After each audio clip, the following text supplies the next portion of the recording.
Hello बच्चों, IIT JEE maths academy में आप सभी का स्वागत है। उम्मीद करते हैं सभी बच्चे बहुत अच्छे से होंगे और सभी की जो जेईई एडवांस की तैयारी है बहुत अच्छे से चल रही होगी। जो इस सीरीज को सॉल्व कर रहे हैं, जो सीरीज की प्रैक्टिस कर रहे हैं, रैंकर प्रैक्टिस सीरीज जिसका हमने नाम दिया हुआ है। अगर आप इस सीरीज को प्रैक्टिस कर रहे हो तो आई एम श्योर कि आप बहुत अच्छे से बहुत सारी बातें सीख रहे हो और आपको रियलाइज हो रहा होगा कि हाँ, जैसे जेईई एडवांस में प्रॉब्लम्स आती हैं हम वैसे ही प्रॉब्लम्स कर रहे हैं और इन डेप्थ जाकर के तैयारी कर रहे हैं ना। ठीक है स्टूडेंट, तो बहुत जरूरी है कि आपको देखो, एडवांस और मेंस में जमीन आसमान का अंतर होता है। मेंस आपका हमेशा एक ही चीज टेस्ट करता है, आपको थ्योरी आती है कि नहीं आती, आपको बेसिक प्रॉब्लम्स आती है कि नहीं आती। मेंस इतना टेस्ट करता है, ठीक है, बेसिक पॉइंट आप जानते हो नहीं। एडवांस आपका ये टेस्ट करता है कि यू आर टैलेंटेड गाइज और नॉट। आप टैलेंटेड हो कि नहीं हो। कुछ बातें आपको दे दी, कुछ फॉर्मूले आपको बता दिए, उन फॉर्मूलों की हेल्प से आप बहुत बियॉन्ड सोच पाते हो कि नहीं सोच पाते हो। ये एडवांस टेस्ट करता है ना। तो अपने इस वाली सीरीज को स्टार्ट करते हैं, मतलब इस वीडियो को स्टार्ट करते हैं। और इस वीडियो में आज का अपना जो टास्क है, 16वां दिन चल रहा है अपना ना। और डीपीपी नंबर हम 16 सॉल्व कर रहे हैं। चलो तो बच्चों, पहले हम डीपीपी का फॉर्मेट समझ लेते हैं। इसमें सिंगल करेक्ट प्रॉब्लम की बात करें तो 3 सिंगल करेक्ट प्रॉब्लम्स हुआ, 2 मल्टीपल करेक्ट प्रॉब्लम्स, एक पैराग्राफ है, ठीक है, एक एडिशनल क्वेश्चन है ना। उसके बाद में हमारे पास 3 न्यूमेरिकल टाइप ऑफ प्रॉब्लम्स है, बाद में इसका आंसर की यहाँ दे रखा है। ठीक है, तो आप अगर जैसे मान लो पहली बार देख रहे हो ना, आपने डीपीपी अगर नहीं देखा हुआ, पहले से नहीं देखा हुआ है, तो आप प्रॉब्लम्स को जैसे अभी हमने स्क्रॉल किया है ना, तो आप पॉज कर लिया करो और पॉज करने के बाद है ना प्रॉब्लम्स को ट्राई करो। ठीक है बच्चों, नाउ तो स्टार्ट करते हैं। पहला सिंगल करेक्ट प्रॉब्लम्स लेते हैं ना। तो फर्स्ट प्रॉब्लम क्या दे रखा है? From a point P, from a moving point P lying on a plane, इस प्लेन पे लाई कर रहा है, ठीक है।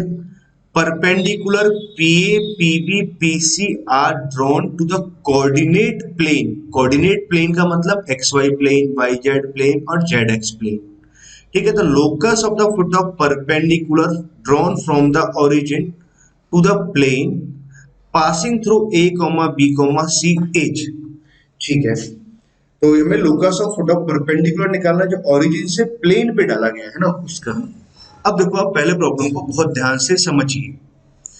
क्या समझना है? प्रॉब्लम को सॉल्व करते हैं बच्चे, बहुत ध्यान से समझना ना। बहुत ही आसान और बहुत ही बढ़िया प्रॉब्लम है। पहले तो देखो मैंने क्या किया, रैंडम से प्लेन बनाया, रफ डायग्राम।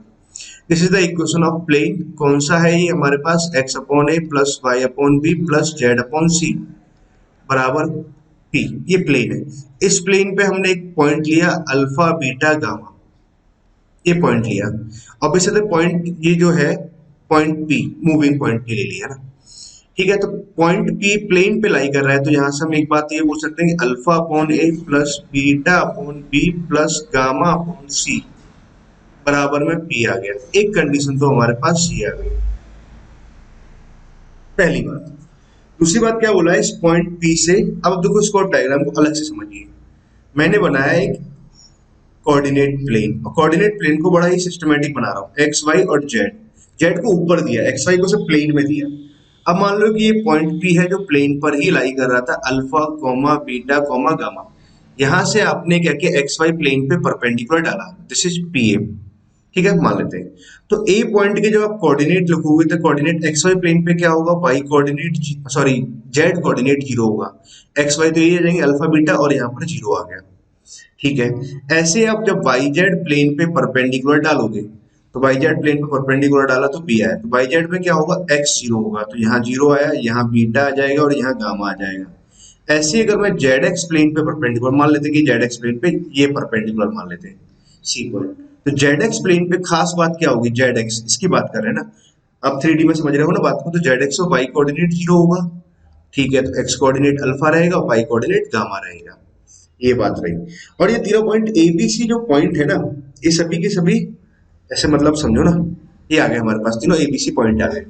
अब क्या बोलना चाह रहा है, समझो बात को। Locus of foot of perpendicular drawn, A है यहाँ पर, ओ की जगह ए आएगा ना। Drawn from origin to the plane passing through A B C. अच्छा, ए बी और सी, देखो 3 पॉइंट आपको मालूम चल गए, तो 3 पॉइंट से पास करता हुआ मैं प्लेन बहुत आसानी से लिख सकता हूँ, ठीक है। तो 3 पॉइंट हमारे पास में क्या है, अल्फा बीटा जीरो, एक पॉइंट। दूसरा पॉइंट बी की अगर मैं बात करूं तो जीरो बीटा कॉमा गामा, तीसरा पॉइंट अगर हम बात करें तो अल्फा जीरो गामा, ये है तीसरा प्लेन, सॉरी तीसरा पॉइंट। अब देखो 3 पॉइंट से पास करता हुआ इक्वेशन ऑफ प्लेन आपको लिखना होता है ना बच्चों, तो आपको इसको डायरेक्ट ऐसे याद रखा करो डिटर्मिनेंट फॉर्म में ना, उससे क्या है कि लिखना बड़ा आसान हो जाता है।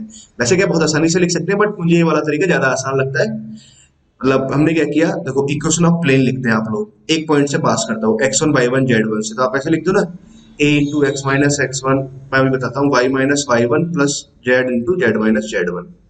चलो मैंने क्या लिखा समझाता हूँ कि अगर मान लो x1 y1 z1 पॉइंट है, तो आप एक पॉइंट से पास करता हुआ इक्वेशन ऑफ प्लेन क्या लिखेंगे, a into x minus x one plus b into Y minus Y one plus c into Z minus Z one बराबर जीरो। यहीं से आप इसे याद रखो।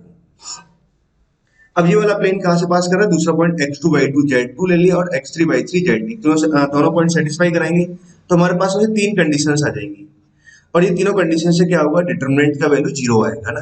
तो हमने क्या किया, अब यहाँ पे दूसरा पॉइंट जब सेटिस्फाई कराओगे तो x से क्या लिखोगे, x2 लिखोगे, तो x2 माइनस x1, y की जगह y2 माइनस y1 और z की जगह z2 माइनस z1।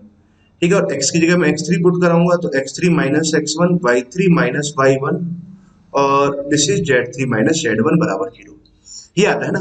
आपको देखो अल्टीमेटली ये याद रखना चाहिए क्योंकि ये मुझे थोड़ा आसान लगता है कि अगर 3 पॉइंट आपको दे रखे हैं तो इक्वेशन ऑफ प्लेन लिखना है। वैसे आप कैसे भी लिख सकते हो ना, मैं हमेशा ये फॉलो करता हूँ। मैंने क्या किया, x minus alpha y minus beta और z माइनस जीरो लिखा, इक्वेशन ऑफ प्लेन लिखा मैंने इस पॉइंट से पास करता हुआ। अब इस वाले पॉइंट को यहाँ सेटिस्फाई करा दो, दूसरा रो बना दो, तो x की जगह जीरो रखेंगे, तो x की जगह जीरो रखा तो जीरो माइनस अल्फा, y की जगह मैं बीटा रखूंगा तो यहाँ जीरो आ जाएगा, और z की जगह हम क्या रखेंगे, गामा रखेंगे तो यहाँ गामा आ जाएगा। ठीक है, अब सी से सेटिस्फाई कराते हैं फर्स्ट रो को, तो सी से जब सेटिस्फाई कराओगे तो एक्स की जगह अल्फा रखोगे तो जीरो आ जाएगा, बाई की जगह आप क्या रखोगे, जीरो रखोगे तो माइनस बीटा आ जाएगा, और जेड की जगह आप गामा रखेंगे तो यहाँ गामा आ जाएगा। ठीक है, सब कुछ सही है ना कैलकुलेशन। तो कैलकुलेशन आप हमेशा चेक करते रहा करो ना, थोड़ा सा मैं समझाते टाइम कैलकुलेशन में कई बार गड़बड़ हो भी जाती है, नहीं ध्यान रहता, समझाने में ज्यादा ध्यान रहता है। तो इसको मल्टीप्लाई किया तो गामा आया है ना, तो यहाँ से कैंसिल हो जाएगा, मतलब यहाँ तो जीरो आ गया प्लस बीटा गामा आया, बीटा और गामा माइनस साइन और वाई माइनस ऑफ बीटा हमने यहाँ लिखा, फर्स्ट रो के अकॉर्डिंग एक्सपेंड कर रहे हैं, इसको हटा दिया तो इसको जब मल्टीप्लाई किया तो माइनस का अल्फा और गामा आ गया, इसको जीरो हो जाएगा, ठीक बात है। जेड हमने यहाँ लिखा और इसको हमने यहाँ लिखा प्लस अल्फा बीटा और वाई, बाकी जीरो हो जाना है, बराबर जीरो लिख दिया। ठीक है, तो अब देखो इक्वेशन ऑफ प्लेन एक्चुअली में क्या आ गया, इक्वेशन ऑफ प्लेन आ गया एक्स बीटा गामा, यहाँ से आ रहा वाई की टर्म देखे तो प्लस प्लस यहाँ से आ जाएगा, तो ये लिखा है अल्फा गामा और ये वाई है ना, सिंबल में थोड़ा ध्यान रखना, जेड की जगह जेड इंटू अल्फा बीटा, मतलब जेड वाली टर्म लिख ली। देखो यहाँ से आया हमारे पास additional minus alpha beta gamma आया, माइनस माइनस प्लस, फिर यहाँ से माइनस अल्फा बीटा गामा आया, इसको इस साइड भेज दिया तो 2 times of alpha beta gamma आ गया। नाउ अल्फा बीटा गामा से डिवाइड लगा दो, कहीं कोई समस्या नहीं है। अल्फा बीटा गामा से जब डिवाइड लगाएंगे तो भैया ये बन जाएगा 2 alpha plus sine y upon alpha gamma यहाँ से कट गया तो 2 बीटा आ गया प्लस जेड, अल्फा बीटा से डिवाइड लगाया तो यहाँ गामा बचा बराबर 1 आ गया। तो this is the equation of plane आ गया, जो कहाँ से पास कर रहा है, तीनों पॉइंट एबीसी से पास कर रहा है। ठीक है, अब देखो सवाल को आप बहुत ध्यान से समझें, ये प्लेन है हमारे पास, ये मान लेते हैं कि पॉइंट ए, पॉइंट बी और एक पॉइंट सी यहाँ से पास कर रहा है। अब क्या है, हमने ओरिजिन से फुट ऑफ परपेंडिकुलर डाल रहे हैं, मान लो इसके कोऑर्डिनेट आपने ले लिए x1 y1 z1, इसका आपको लोकस निकालना है x1 y1 z1 का, ये पूछा ना, locus of foot of perpendicular drawn from origin to the plane passing through the point a, b, c। ठीक है, अब देखो पॉइंट को समझो, बात को बहुत ध्यान से समझिए, जगह बना लेते हैं। तो अब देखो ये प्लेन तो हमने लिख लिया, एबीसी से पास करता हूं। अच्छा x1 y1 z1, इसकी हेल्प से मैं इस प्लेन को फिर से लिख सकता हूं, इसका इक्वेशन अगेन लिखा जा सकता है, कैसे, a इंटू, अच्छा प्लेन की इक्वेशन लिखना है तो प्लेन की इक्वेशन लिखने के लिए मुझे क्या चाहिए, प्लेन पे एक पॉइंट, पॉइंट मुझे पता है x1 y1 z1, और प्लेन के नॉर्मल के dr, तो प्लेन पे एक पॉइंट मालूम चल गया, पॉइंट मालूम चल गया x1 y1 z1, और मान लो कि यहाँ 0,00 यहाँ परपेंडिकुलर था ना, तो प्लेन के नॉर्मल के dr कितना आ जाएगा, ये आ जाएगा x1 y1 z1, ये dr आ गया।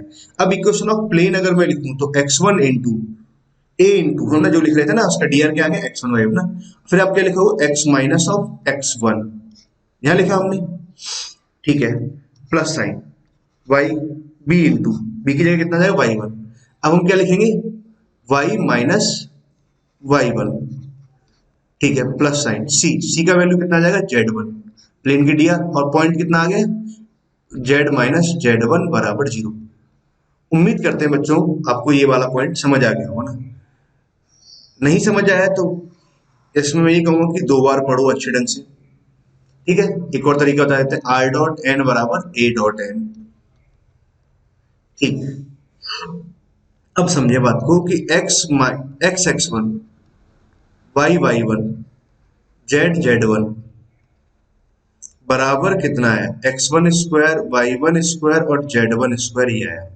अच्छा, इस प्लेन को मैं दो तरीके से लिख पाया, ठीक है, एक तरीका तो हमारे पास में ये रहा और एक तरीका हमारे पास में ये रहा, मतलब फर्स्ट और सेकंड।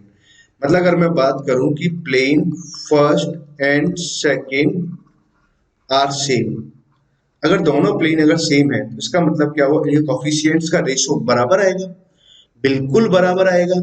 अब देखो थोड़ी सी होशियारी क्या करें, इस प्लेन को पहले लिख लेता हूँ, इसका एक्स कोफिशिएंट मैंने x1 लिखा, यहाँ से एक्स कोफिशिएंट कितना आएगा 1/2 अल्फा, ऊपर ले गए है ना, मैं ऊपर ले जाता हूँ, या चलो 1/2 अल्फा यहाँ लिखा एक स्टेप में, यहाँ से बाई कोफिशिएंट y1 है और यहाँ से बाई कोफिशिएंट कितना रहा 1/2 बीटा बराबर z1, जेड कोफिशिएंट z1 लिखा, यहाँ से 1/2 गामा ना, सिमेट्रिक है ना, लिखने में थोड़ी गलती हो गई, 2 गामा, 2 गामा, ये गामा है बाई नहीं है ना, ओके।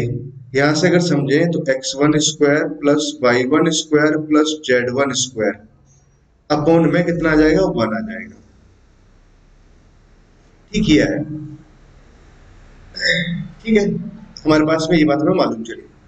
अब देखो समझे बात को कि हमारे पास क्या क्या मालूम चल गया, कंडीशन ये आ गई x1, ठीक है, 2 अल्फा x1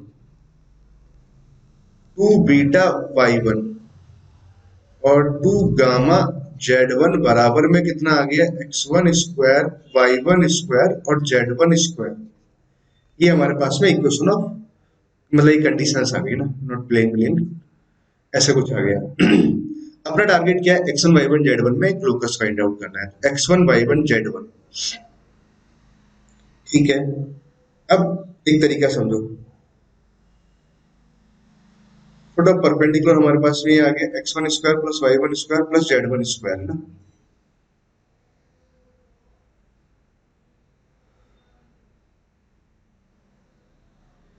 हमारे पास एक कंडीशन ये दे रखा है अल्फा अपॉन ए बीटा अपॉन बी और गामा अपॉन सी बराबर पी है, तो एक काम करते हैं अल्फा बीटा गामा को एलिमिनेट कराते हैं, हमारा यही टास्क है अल्फा बीटा गामा को एलिमिनेट कराना, ठीक है। तो अब आपको बात समझ में आ गई बच्चों, कंडीशन क्या है इसको यहाँ लिख लेता हूँ, अल्फा अपॉन ए एक कंडीशन है, कलर भी थोड़ा सा चेंज करते हैं, बढ़िया सा कलर लेते हैं, शायद ये सही है क्या, beta upon B one gamma upon C one बराबर में कितना आ रहा है पी आ रहा है, गामा अपॉन सी बराबर में पी, ये a1 b1 c1 नहीं है, a1 abc है ना।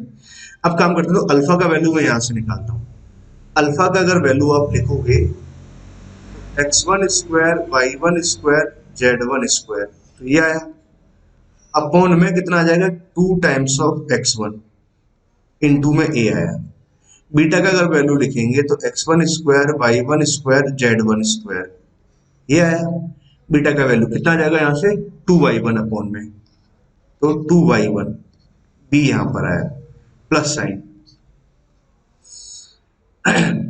गामा का वैल्यू लिखते हैं ना, तो x1 square y1 square z1 square, इस कलर में इतना मजा नहीं आता, दूसरा कलर लेते हैं, यहां से कितना आ जाएगा 2z1 इनटू में कितना आया सी आ जाएगा ना, बराबर में कितना आ गया पी आ गया।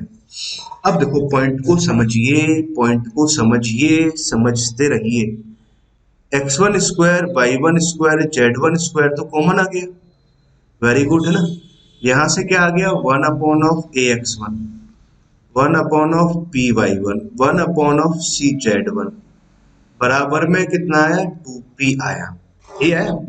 ये हमारे पास कंडीशन आ गई x1 y1। भाई आपको लोकस निकालना था। लोकस का मतलब हमेशा क्या होता है, जो भी पॉइंट का लोकस निकालना है, x1 y1 z1 का लोकस निकालना है, उसमें एक रिश्ता चाहिए अंडर द गिवन कंडीशंस। तो हमारे पास एक रिश्ता आ गया, रिश्ते नाते हैं ना, जो थे वो रिश्ते हमारे पास यहाँ आ गए। अब हमें ऐसे रिश्ता चाहिए था। अब क्या करा, वो x1 को x से, y1 को y से और z1 को z से रिप्लेस कर दोगे ना, तो क्या आंसर आया x square plus y square plus z square. तो सब में आ रहा है ax bx c, यहाँ पे आ रहा है 2p आ रहा है। तो 2p वाला एक ये ऑप्शन बी मैच खा रहा है ना, खा रहा है मतलब मैच हो रहा है ना, सॉरी ना। ओके, तो option b is correct option है ना। तो पहला वाला क्वेश्चन अपना सॉल्व हुआ। आई होप आपको पहले वाले क्वेश्चन को सॉल्व करते टाइम मजा तो आया ही होगा ना। मजेदार क्वेश्चन है ना, अच्छे हैं, आसान भी हैं, डिफिकल्ट भी हैं, सारी वैरायटी है, जैसे एडवांस में आते हैं ना। ना मूव करते हैं अब सेकंड प्रॉब्लम की तरफ। अच्छा, इस बात को बड़ा ध्यान से समझना। लेट b1 एक वेक्टर दे रखा है, b2 एक वेक्टर दे रखा है, b3 एक वेक्टर दे रखा है, b3 vector such that value of a is maximum for b1 b2 बराबर 0, b1 डॉट b2 बराबर 0। ये 0 है, इसके लिए हमें वैल्यू ऑफ a निकालना है। वे थीटा कैसे 0 टू पाई है। तो देखो पहला काम तो हमें क्या करते हैं, v1 डॉट b2 निकालते हैं। अब b1 डॉट b2 जब आप कैलकुलेट करोगे तो बच्चों बहुत आसानी से x की टर्म्स को मल्टीप्लाई किया, मतलब i के कोफिशिएंट्स को मल्टीप्लाई किया, 2 cos theta, sorry 2 sin theta.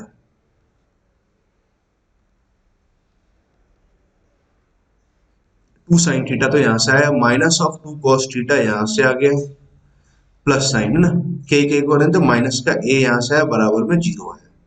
ये आ गया हमारे पास b1 डॉट b2। ये 0 दे रखा था ना, a का वैल्यू अगर मैं यहां से लिखूं, a बराबर आ जाएगा 2 sine theta minus of cos theta. यहां तक की बात समझे, यहां तक की बात समझ में आई? ठीक है। अब देखो काम की बात क्या है कि थीटा दे रखा है 0 से लेकर के पाई तक। तो मेरे प्यारे बच्चों, आपको एक बात याद रहती है कि मैं बोल देता हूँ a cos theta plus b sin theta का जो मैक्सिमम वैल्यू आता है वो under root of a square plus b आता है, minimum value minus under root of a square plus b आता है ना, a square plus b square आता है ना। ठीक है, वो जो वैल्यू आता है ना वो तब आता है जब थीटा 0 से लेकर 2 पाई, मतलब एक पीरियड में कंप्लीट होना चाहिए। पीरियड कैसे भी ले लो, 0 से लेकर 2 पाई ले लो, या 2 पाई से लेकर के 4 पाई चले जाओ, या कोई बड़ा सा पीरियड ले लो, मतलब उसमें मिनिमम 0 टू 2 पाई तो होना ही चाहिए, मतलब एक पीरियड 2 पाई लेंथ तो होना ही चाहिए। जबकि यहाँ पे क्या है, 0 से लेकर 2 पाई नहीं जा रहा है, 0 से पाई जा रहा है, मतलब इसका मैक्सिमम वैल्यू निकालने में थोड़ी सी मेहनत करनी है आप लोगों को। तो मेहनत ये करनी है बच्चों 2 साइन थीटा ना। अब देखो साइन ए कॉस बी, ऐसे कुछ लिख लेता हूँ मैं। एक काम करते हैं, इसको रूट 2 से मल्टीप्लाई और डिवाइड करते हैं, और आप लोगों को पता है कि ऐसे ही सॉल्व करते हैं इसको ना। साइन थीटा 1 अपॉन रूट 2 हमने यहाँ लिखा, माइनस ऑफ कॉस थीटा, और 1 अपॉन ऑफ रूट 2 हमने यहाँ लिखा। ठीक है, थीटा को मैं मान लेता हूँ, सॉरी 1 अपॉन रूट 2 को हम कॉस पाई बाई 4 ले लेते हैं। ठीक है, तो यहां से एक बात तो समझ में आई कि भैया 2 रूट 2 तो यहाँ आ गया, इसको मैं क्या लिख दूंगा, sine of a minus b, तो थीटा माइनस पाई बाई 4 आया।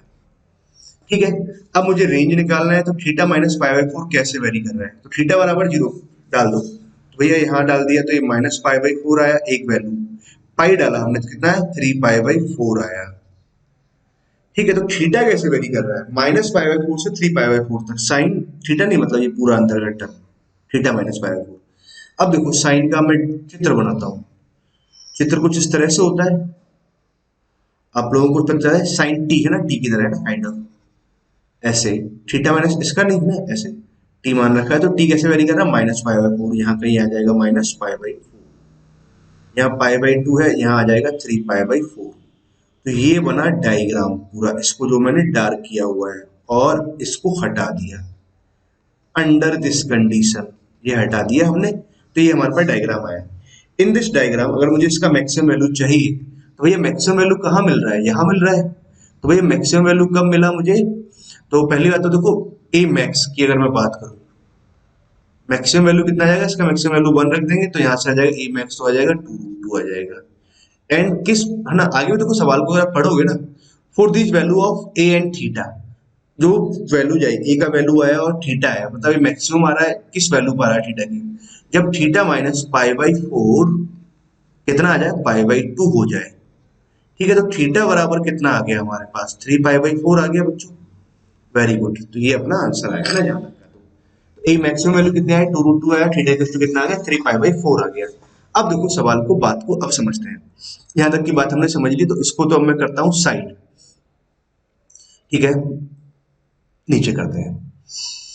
अब देखो ए मैक्स का वैल्यू मेरे पास कितना आ गया, ए मैक्स आ गया हमारे पास 2√2 आया, और थीटा कितना आ गया, 3π/4 आया, ठीक है। बहुत ही बढ़िया। पूछा गया हमसे वैल्यू ऑफ दिस, पूछा हुआ, अरे वाह बच्चे, इसको देखकर तो मैंने कई बार इसको बता चुका, आपको बहुत बार बता चुका हूं ना, कि भैया ये आपको डायरेक्ट याद ही होना चाहिए। b1 b2 b3 के बॉक्स का होल स्क्वायर कितना आता है, इसके बॉक्स का होल स्क्वायर मैंने आपको याद रखने का तरीका सिखाया था। इन वेक्टर्स को एज इट इज लिखो 3 बार row wise, b1 b2 b3 b1 b2 b3 b1 b2 b3 करके, है ना। अब क्या करो, पहले वेक्टर के साथ ले लो डॉट, ऐसे याद रखता हूं मैं ना, आप भी ऐसे याद रखो, और भी कोई तरीका हो तो वैसे याद रखिए। इंपोर्टेंट, तीसरे वेक्टर के साथ डॉट लो तीसरी रो में, इंपोर्टेंट क्या है, याद रहना, है ना। इसका अंडर रूट ले लेते हैं, ठीक है, तो हमारे पास में ये अल्टीमेटली मुझे इसका वैल्यू निकालना, under root of determinant of this something, है ना।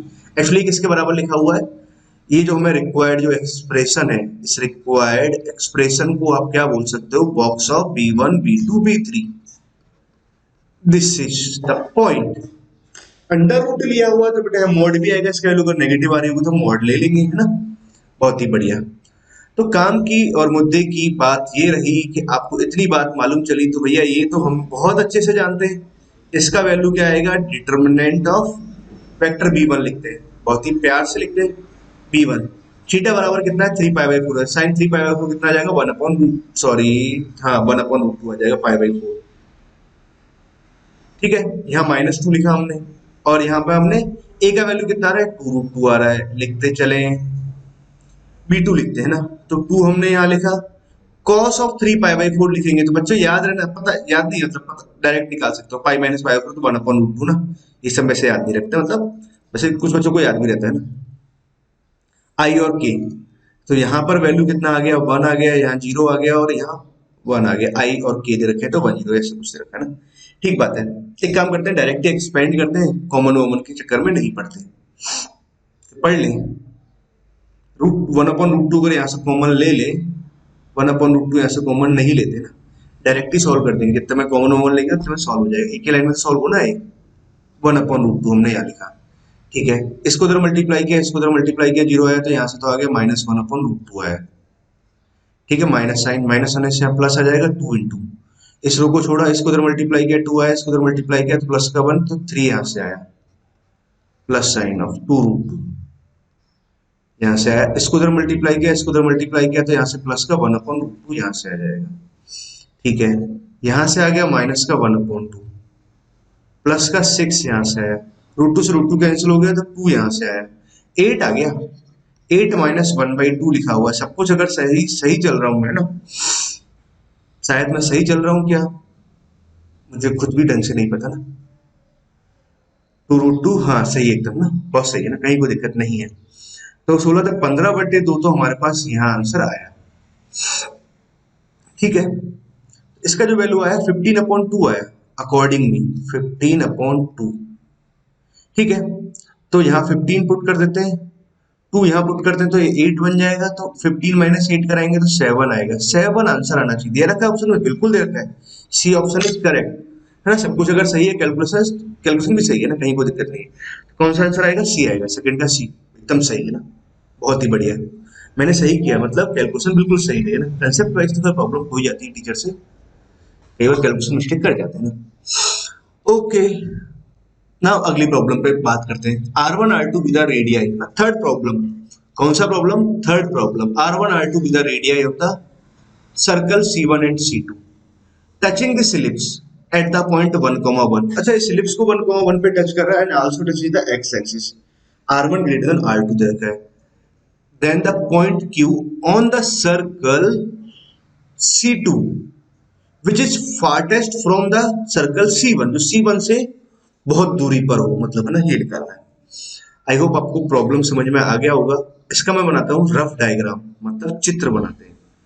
इलिप्स भी बहुत आसान सा दे रखा है, स्टैंडर्ड इलिप्स है, ठीक है। आप जब निकालेंगे बनाएंगे तो इसका डायग्राम कुछ ऐसे आएगा, मेजर एक्सिस अलोंग द दिशा है ना, 7/3 और 4/7, ये बड़ा आया ना 7/4, मतलब जो भी आप बोलते हैं।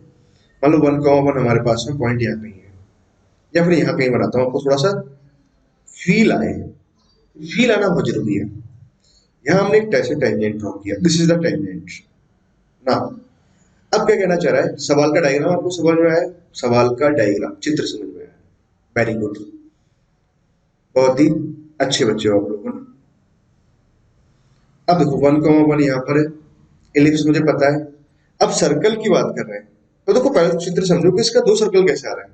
तो इस लाइन को गिवन पॉइंट पे टच करें तो एक सर्कल, और साथ में एक्स एक्सिस को टच करें तो ये एक सर्कल तो हमारे पास ये आ सकता है। दूसरा सर्कल कुछ ऐसे आ सकता है कि यहां से गया, यहां से गया और एक्स एक्सिस को टच करे। ये सर्कल ही है, परफेक्ट चित्र पर ना जाए आप लोग ना। एक सर्कल C1, एक सर्कल C2, ऐसे दो सर्कल बन रहे हैं। अरे ये लिखना है, ये तो बहुत आसान है हमारे लिए। कैसे समझो, आप लोगों को एक बात पता होगा कि किसी भी गिवन लाइन को अगर किसी एक पॉइंट पे टच करे और मुझे equation of family of circle लिखना है, तो भैया मैं क्या लिखता हूँ, x माइनस x1 का whole square, y minus y1 का whole square plus lambda times of l बराबर 0। This is the family of circle. आप लोगों को पता होना चाहिए बच्चों ना। नहीं पता है, जाके थ्योरी पढ़ो, क्योंकि ये बहुत बेसिक बात है, सीखना चाहिए आप लोगों को ना। ओके, आराम से समझाते हैं, कोई भी ऐसे लोड नहीं लेते ना। अच्छा पॉइंट समझो, इस एलिप्स की बात करें, इस एलिप्स में मैं इस पॉइंट पे टेंजेंट लिखता हूँ। इक्वेशन ऑफ टेंजेंट कितना आएगा, t बराबर 0 आएगा। This is the equation of tangent. कितना आ जाएगा 3, एक्स स्क्वायर को एक्स एक्स1 प्लस 4, वाई स्क्वायर को वाई वाई1 बराबर 7। तो कितना आ गया, 3x प्लस 4y बराबर 7। ये इक्वेशन ऑफ टेंजेंट आया। Now now now I am writing equation of family of circle. Family of circle, तो भैया कितना आ जाएगा, x माइनस 1,1 है ना। तो किसी गिवन लाइन को 1, किसी गिवन पॉइंट पे टच करे तो equation of family of circle ये आता है। नहीं पता है तो पढ़ो और सीखो। आपको सर ने, जब आप कोचिंग में तैयारी कर रहे होंगे, सर ने सिखाया होगा आप लोगों को ना। जैसे the equation of family of circle आ गया ना। मुझे वो सर्कल में इंटरेस्टेड है जो एक्स एक्सिस को टच करे। अरे सर जी बहुत आसान बात है, एक्स एक्सिस को टच करे तो मतलब एक्स एक्सिस पे जो लेंथ ऑफ इंटरसेप्ट आता है कितना आता है, 2√g² माइनस c। ये होना चाहिए 0। ठीक है, तो हमने क्या किया, x square plus y square लिखा सिस्टमेटिक वे से। तो माइनस का 2x माइनस का 2y, पहले यहाँ से लिख लेता हूँ ना। यहाँ से +1 तो 2 आ जाएगा, और यहाँ से अब मैं x की टर्म को 3 लैम्डा x करके लिख दिया, y की टर्म को 4 लैम्डा y लिख लेते हैं, और माइनस ऑफ 7 लैम्डा बराबर 0 लिख लेते हैं ना। देखा जाए तो प्रॉब्लम मेरे एंड पे खत्म हो गया। अब तो बस कैलकुलेशन वाला हिस्सा बचा हुआ है, जिसको हम बड़ी अच्छे से सॉल्व करते हैं मैक्सिमम टाइम में ना। चलो माइनस साइन यहाँ से कॉमन ले लेते हैं, कोई दिक्कत नहीं है। माइनस एक्स, तो 2 माइनस ऑफ 3 लैम्डा, ये आ गया माइनस। ओके, यहाँ से 2 कॉमन आ रहा है, -2 कॉमन आया, ले लिया। तो -2 कॉमन आया, तो -2y लिखना है, सॉरी, -2y कॉमन लिया। -2y कॉमन आया तो अंदर कितना बचा, 1 माइनस ऑफ 2 लैम्डा यहाँ से आया, और 2 माइनस ऑफ 7 लैम्डा बराबर 0। यहाँ तक आ गई बात, एकदम बिल्कुल बात सही है। सेंटर की अगर बात की जाए तो 2 minus of 3 lambda by 2, this is the centre का एक्स कोऑर्डिनेट। वाई कोऑर्डिनेट अगर मैं लिखूं तो 1 माइनस ऑफ 2 लैम्डा, इतना आ गया सेंटर, लिया है, ये भी जरूरी है। ओके, सी हमारे पास में ये है। कंडीशन क्या है, g² माइनस सी बराबर 0 होना चाहिए कि सर्कल क्या कर रहा है, touch is the x axis. अगर एक्स एक्सिस को टच कर रहा है, टच इज लिख लेते हैं, टच इज एक्स एक्सिस, तो भैया 2√g² माइनस सी बराबर 0 होना चाहिए। दैट इम्प्लाइज कि g² बराबर c होना चाहिए।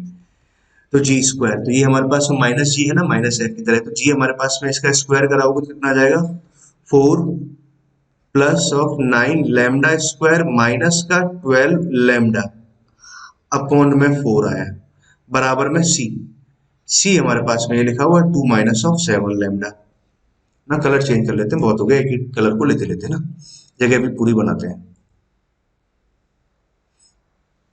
ओके ओके, अब देखो एक ही बार में सॉल्व करते हैं ना। बस लैम्डा स्क्वायर, लैम्डा की टर्म आ रही है तो तुमको ध्यान रखना है 9 लैम्डा स्क्वायर, तो हमने यहाँ लिखा लैम्डा स्क्वायर का टर्म, लैम्डा की टर्म देखते हैं तो 4 को उधर मल्टीप्लाई कराएंगे तो -28, -28 को इधर लेके गए तो प्लस का 28 आ जाएगा। इसके साथ में जब ऐड कराएंगे तो आई थिंक मेरे ख्याल से 16 लैम्डा आएगा ना। हाँ सही बात है, प्लस का यहाँ से आ जाएगा 8, इधर लेके जाएंगे तो माइनस का 4 बराबर में 0 आया। ठीक है, यहाँ तक आ गया। अभी क्या आ गया हमारे पास, लैम्डा में क्वाड्रेटिक आ गया, इसके फैक्टर्स करने हैं, तो प्रोडक्ट कितना आ रहा है 36 आ रहा है, तो सब्ट्रैक्ट करने पर 16 आना चाहिए। तो 9 इंटू 4 अगर देखें तो 9 इंटू 2 इंटू 2 तो 18 माइनस 2 है ना, ये बन जाएगा 9 lambda square 18 lambda minus of 2 lambda minus 4 बराबर 0। तो 9 लैम्डा तो हमने कॉमन लिया, 9 लैम्डा प्लस का 2 माइनस का 2 यहाँ से कॉमन लिया, तो लैम्डा प्लस 2 बराबर 0 आया। तो भैया यहाँ से लैम्डा बराबर आ जाएगा माइनस का 2 और लैम्डा बराबर आ जाएगा 2/9 आ जाएगा। ये आ गया, बहुत अच्छे से ध्यान रखते हुए ना। ठीक है, कैलकुलेशन कहीं कोई दिक्कत नहीं ना। ओके, बहुत आसान सी प्रॉब्लम थी। अब लैम्डा का वैल्यू -2, अब सेंटर निकालते हैं ना, सर्कल सेंटर पे जाते हैं, मतलब सर्कल C1, दो सर्कल आ रहे हैं ना, एक सर्कल C1 के बारे में बात करते हैं जिसका ना सर्कल C1, एक सर्कल C2, दूसरा सर्कल C2। ठीक है, इसका सेंटर लिखते हैं, इसका सेंटर C1 का ना, लैम्डा बराबर -2 ले लेते हैं। -2 यहाँ डाला हमने, -2 जब यहाँ डालेंगे तो प्लस का 6 हो जाएगा, 8 आ जाएगा या 4 आ जाएगा, 4 आ गया। और एक कब आ रहा है, लैम्डा बराबर -2 पर आ रहा है। ठीक है, लैम्डा बराबर -2 यहाँ डालेंगे तो कितना आ जाएगा, 5 आ जाएगा। ये आ गया। अच्छा, इसका रेडियस भी लिख लेते हैं, है ना, इसके लिए C लिख लेता हूँ, एंड C का वैल्यू कितना आ रहा है, C का वैल्यू हो जाएगा लैम्डा बराबर -2 डालेंगे तो 14 + 2 16 आ गया। चलो रेडियस की जरूरत पड़ेगी तो रेडियस भी लिख लेंगे। सर्कल C2 का अगर मैं सेंटर लिखूं तो लैम्डा बराबर कितना है, 2/9 है, तो लैम्डा बराबर 2/9 पे जा रहा है। तो लैम्डा बराबर 2/9 अगर हम लिख रहे हैं तो 2/9, तो 2/9 हमने यहाँ रखा, तो यहाँ पे कितना बनेगा हमारे पास 18, 18 माइनस का 6 किया तो 12 आया, 18 माइनस 6 12/2 करेंगे तो हमारे पास कितना है, 6/9 आया ना। सेंटर का x कोऑर्डिनेट आ गया 6/9, लैम्डा बराबर 2/9 पुट कर रहे हैं, तो 2/9 हमने जब यहाँ पुट कराएंगे तो 9 यहाँ से आ जाएगा, माइनस का 5/4 आ गया, मतलब प्लस का 5/4। यहाँ मेरी फोटो भी आती है पर आपको दिख रहा होगा ना, ऊपर कर दिया, अब दिखाई देना चाहिए ना, इतना आ गया। अच्छा, इसके लिए C कितना आ रहा है ना, कांस्टेंट C का वैल्यू भी लिख लेते हैं, अगर जरूरत पड़ी तो समझ लेंगे। C हमारे पास ये आ रहा है ना, लैम्डा का वैल्यू हम क्या डाल रहे हैं, 2/9 डाल रहे हैं, तो यही डाल के सॉल्व कर लेते हैं ना। 9 पे 18 यहाँ से आया, 18 माइनस का 14 तो कितना 4/9 आया। C का वैल्यू आ रहा है 4/9।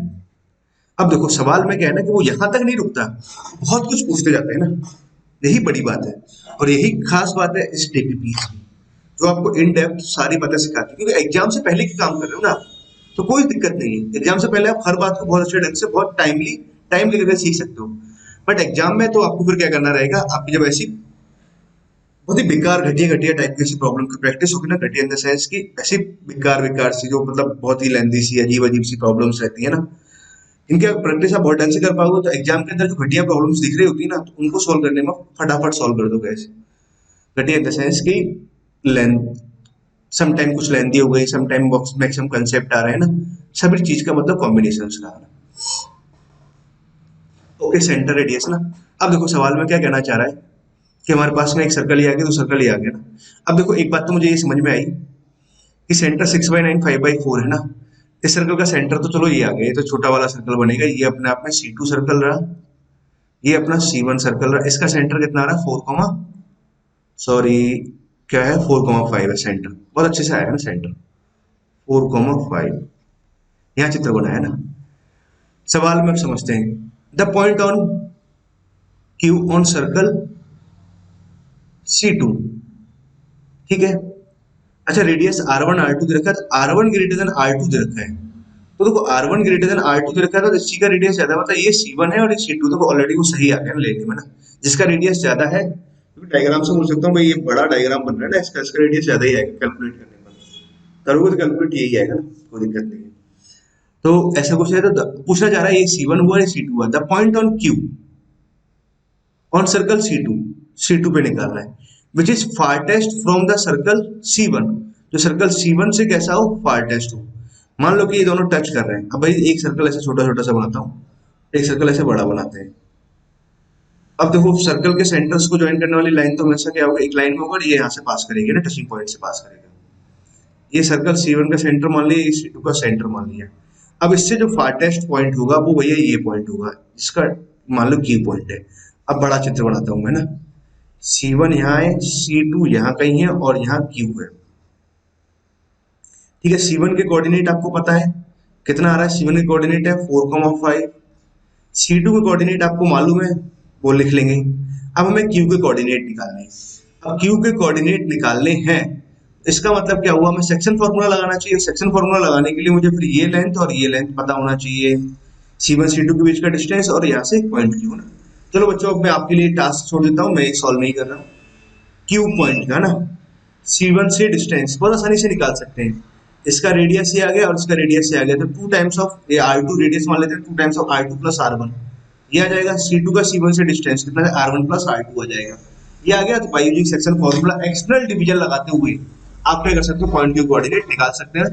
आराम से निकालिएगा, कोई दिक्कत वाली बात नहीं है।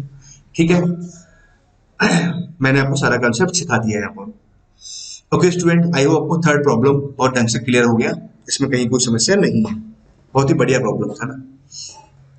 ओके, जैसे एडवांस में प्रॉब्लम्स आती हैं वैसी ही ये प्रॉब्लम्स थी। नाउ मूव करते हैं अगली प्रॉब्लम की तरफ, क्वेश्चन नंबर 4। और ये कैसा है, मल्टीपल करेक्ट प्रॉब्लम्स है, और ये प्रॉब्लम भी मुझे बहुत ही बढ़िया लगता है, और बच्चों को क्लास में बहुत ढंग से सिखा रखा होता है।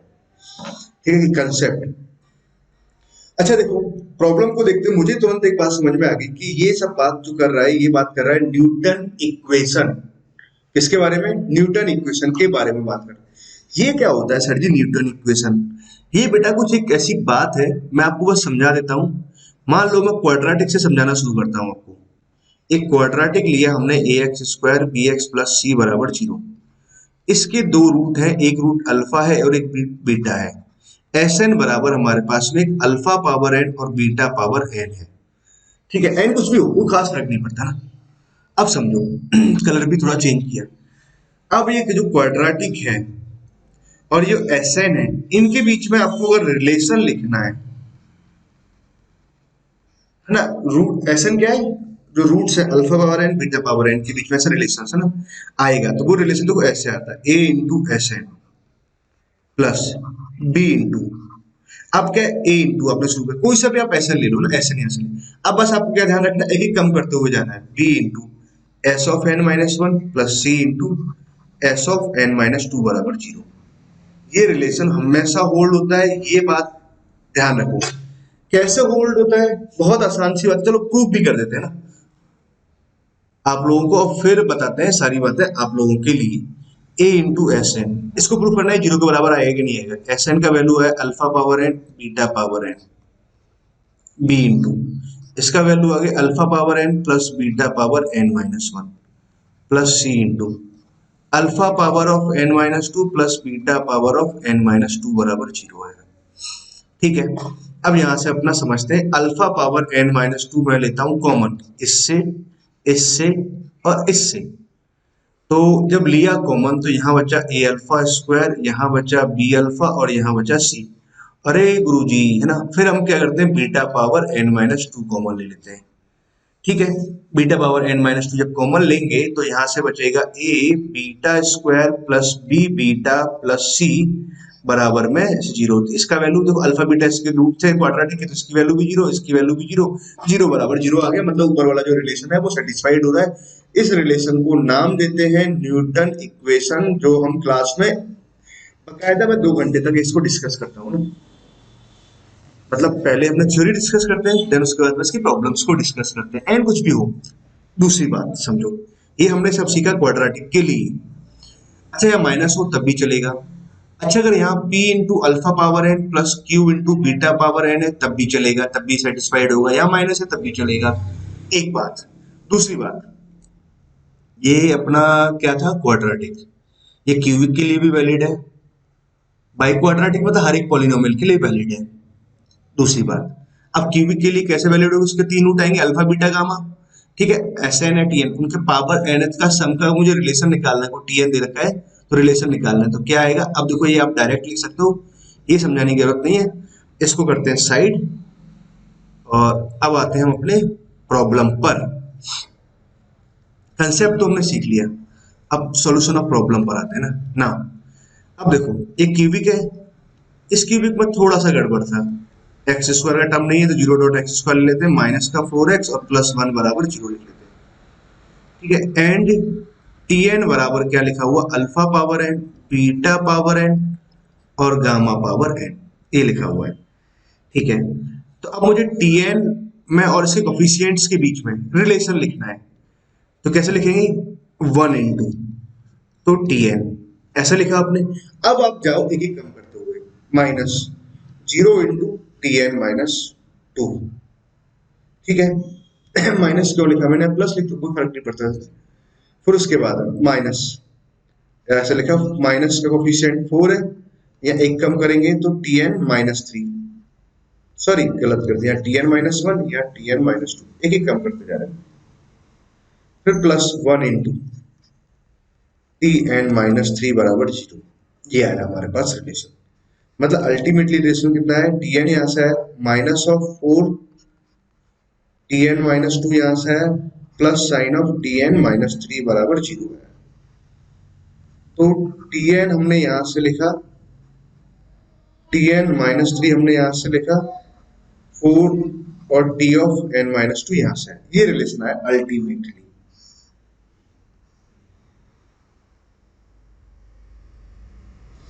ठीक है, ये हमारे पास रिलेशन है। अब समझते हैं बात को, सवाल पे आते हैं, ऑप्शंस की तरफ आते हैं। इस रिलेशन को मैं यहाँ लिख लेता हूँ ताकि मुझे बार बार इसकी जरूरत पड़ती रहेगी। तो टी एन हमने यहाँ लिखा minus of 4 times of t n minus 2 plus t of n minus 3 बराबर 0। ठीक है, तो और सिंप्लीफाई करके लिख सकते थे, ये लिख सकते थे अपने, है ना, 4 टी एन माइनस 2। ठीक है, यहाँ तक की बात समझ में आई ना? करते हैं इसको नीचे। अब हम आते हैं, क्वेश्चन अपने आप में क्वेश्चन था, थोड़ा बहुत उसको सिंप्लीफाई करके समझना। अब ऑप्शंस अपने आप में छोटे छोटे क्वेश्चन हैं। कलर चेंज करते हुए ए के बारे में बात करते हैं। पूछा हुआ है T6 minus of 4 times of T4। ठीक है, ये लिखना है। तो देखो यहाँ से लिखता हूँ मैं, n का वैल्यू 6 डाला, 6 डालेंगे तो यहाँ पर 4 आ जाएगा, और यहाँ पे कितना आ जाएगा? माइनस T3 आ जाएगा। तो माइनस T3, माइनस T3 को अगर मैं देखूँ, माइनस साइन T3 में यहाँ से लिखूँ तो alpha Q beta Q plus gamma Q आया। ठीक है, अब देखो इसके अगर सम ऑफ रूट अगर आप यहाँ से लिखोगे तो सम ऑफ रूट तो कितना आ जाएगा? 0 आ जाएगा। कोफिशिएंट ऑफ एक्स स्क्वायर कितना आ रहा है? 0 आ रहा है। तो और A Q plus B Q plus C Q ऐसे कुछ है, और A plus B plus C बराबर 0 है, तो इसका वैल्यू कितना आ जाएगा? 3 times of A B C आ जाएगा, मतलब अल्फा बीटा गामा आ गया।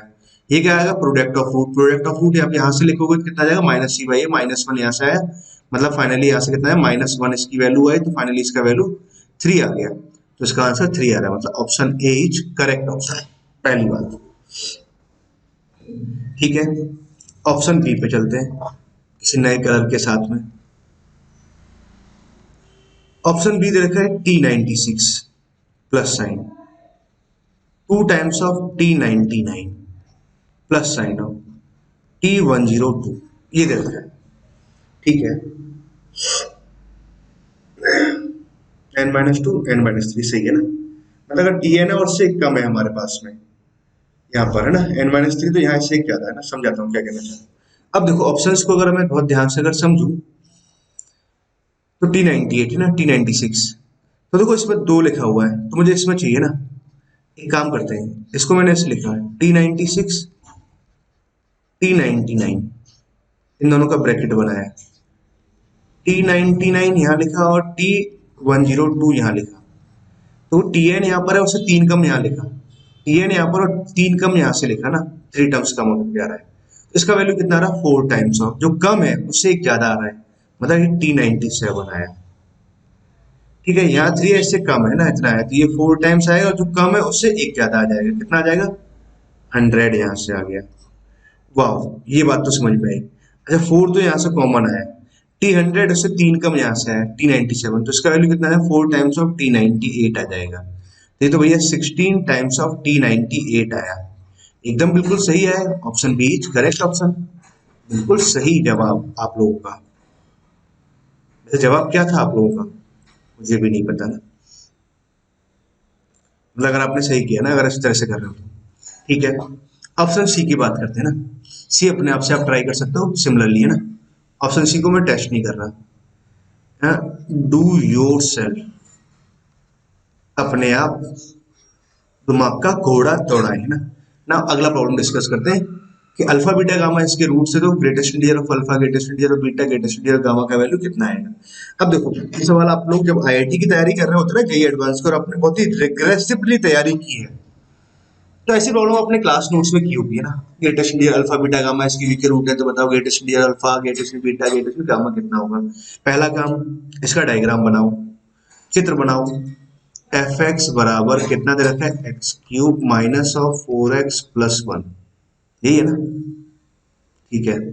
इसका चित्र बनाते टाइम आप लोग एफ डैश एक्स जरूर निकालते हो, 3x² माइनस का 4 बराबर में 0 करते हो, x का वैल्यू कितना आ जाएगा, 4/3 आ गया, प्लस माइनस करेंगे अंडर रूट में कर देते हैं, तो plus minus under root of, sorry 2/√3, plus minus of 2/√3 आ गया ना। मतलब इसके जब फैक्टर भी लिखोगे ना, एफ डैश एक्स आपने लिखा, और थोड़ा मैं एफ डैश एक्स को और अच्छे ढंग से लिख देता हूँ, 3x प्लस 2/√3 और x माइनस ऑफ 2/√3, तो हमने यहाँ लिखा माइनस ऑफ 2/√3, यहाँ लिखा प्लस में 2/√3, तो प्लस माइनस प्लस, मतलब पहले इंक्रीज कर रहा है, फिर डिक्रीज कर रहा है, फिर इंक्रीज कर रहा है, काइंड ऑफ दिस सिचुएशन का ग्राफ होगा, सेट ऑफ एक्स की पॉजिटिव। ओके, मतलब ऐसे हमने बनाया ना रफ डायग्राम। अब देखो 2/√3 और यहाँ पे मैक्सिमम मिनिमम आ रहे हैं ना इन पर, अगर हम डायग्राम को मैं बताऊं, यहाँ बनाता हूँ डायग्राम,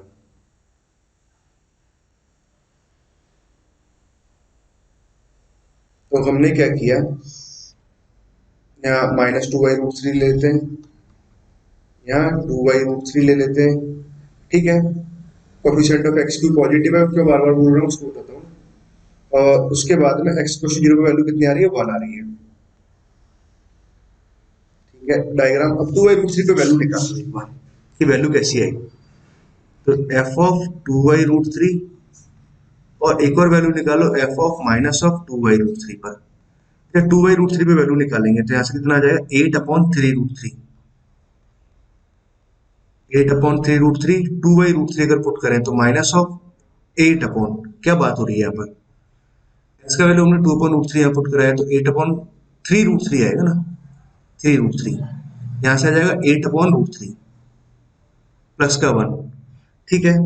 तो 3 से ऊपर नीचे मल्टीप्लाई डिवाइड कर देते हैं, बस मुझे पॉजिटिव नेगेटिव से मतलब था ना, तो इसकी वैल्यू कितनी आ जाएगी, -24 प्लस में, तो नेगेटिव आ रही है, तो नेगेटिव आ रही है, तो डायग्राम कुछ ऐसे गया, और 0 पे वैल्यू तो घर बना रही थी, ठीक है। 2/√3 पे वैल्यू कैसे आ रही है, -2/√3 पर वैल्यू निकालते हैं, -2/√3 पे वैल्यू निकालेंगे तो माइनस का 8/2√3, सॉरी 3√3, यहाँ माइनस माइनस प्लस हो जाएगा, तो 2/√3 पुट कराएंगे, तो यहाँ बनेगा 8/√3 प्लस का 1, 3 से ऊपर नीचे मैंने पॉजिटिव वैल्यू जाए, कहने का मतलब ये है कि डायग्राम ऐसे ऊपर से निकला, यहाँ मैक्सिमम बनाएंगे, ये बना।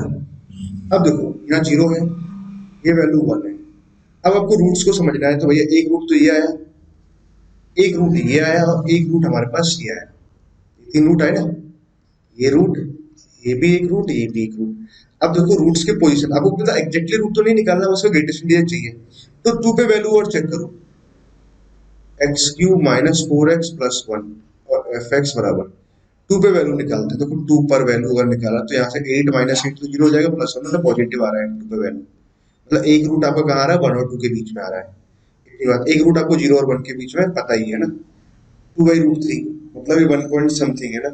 चलो 1 पे वैल्यू निकाल कर देता हूँ, 1 पे वैल्यू निकालेंगे तो नेगेटिव आ रहा है, 1 यहाँ पुट कराया तो -4 ऐसे, -2 ना पॉजिटिव, मतलब मैं नेगेटिव, मतलब वो वैल्यू ये आ गया, ठीक है।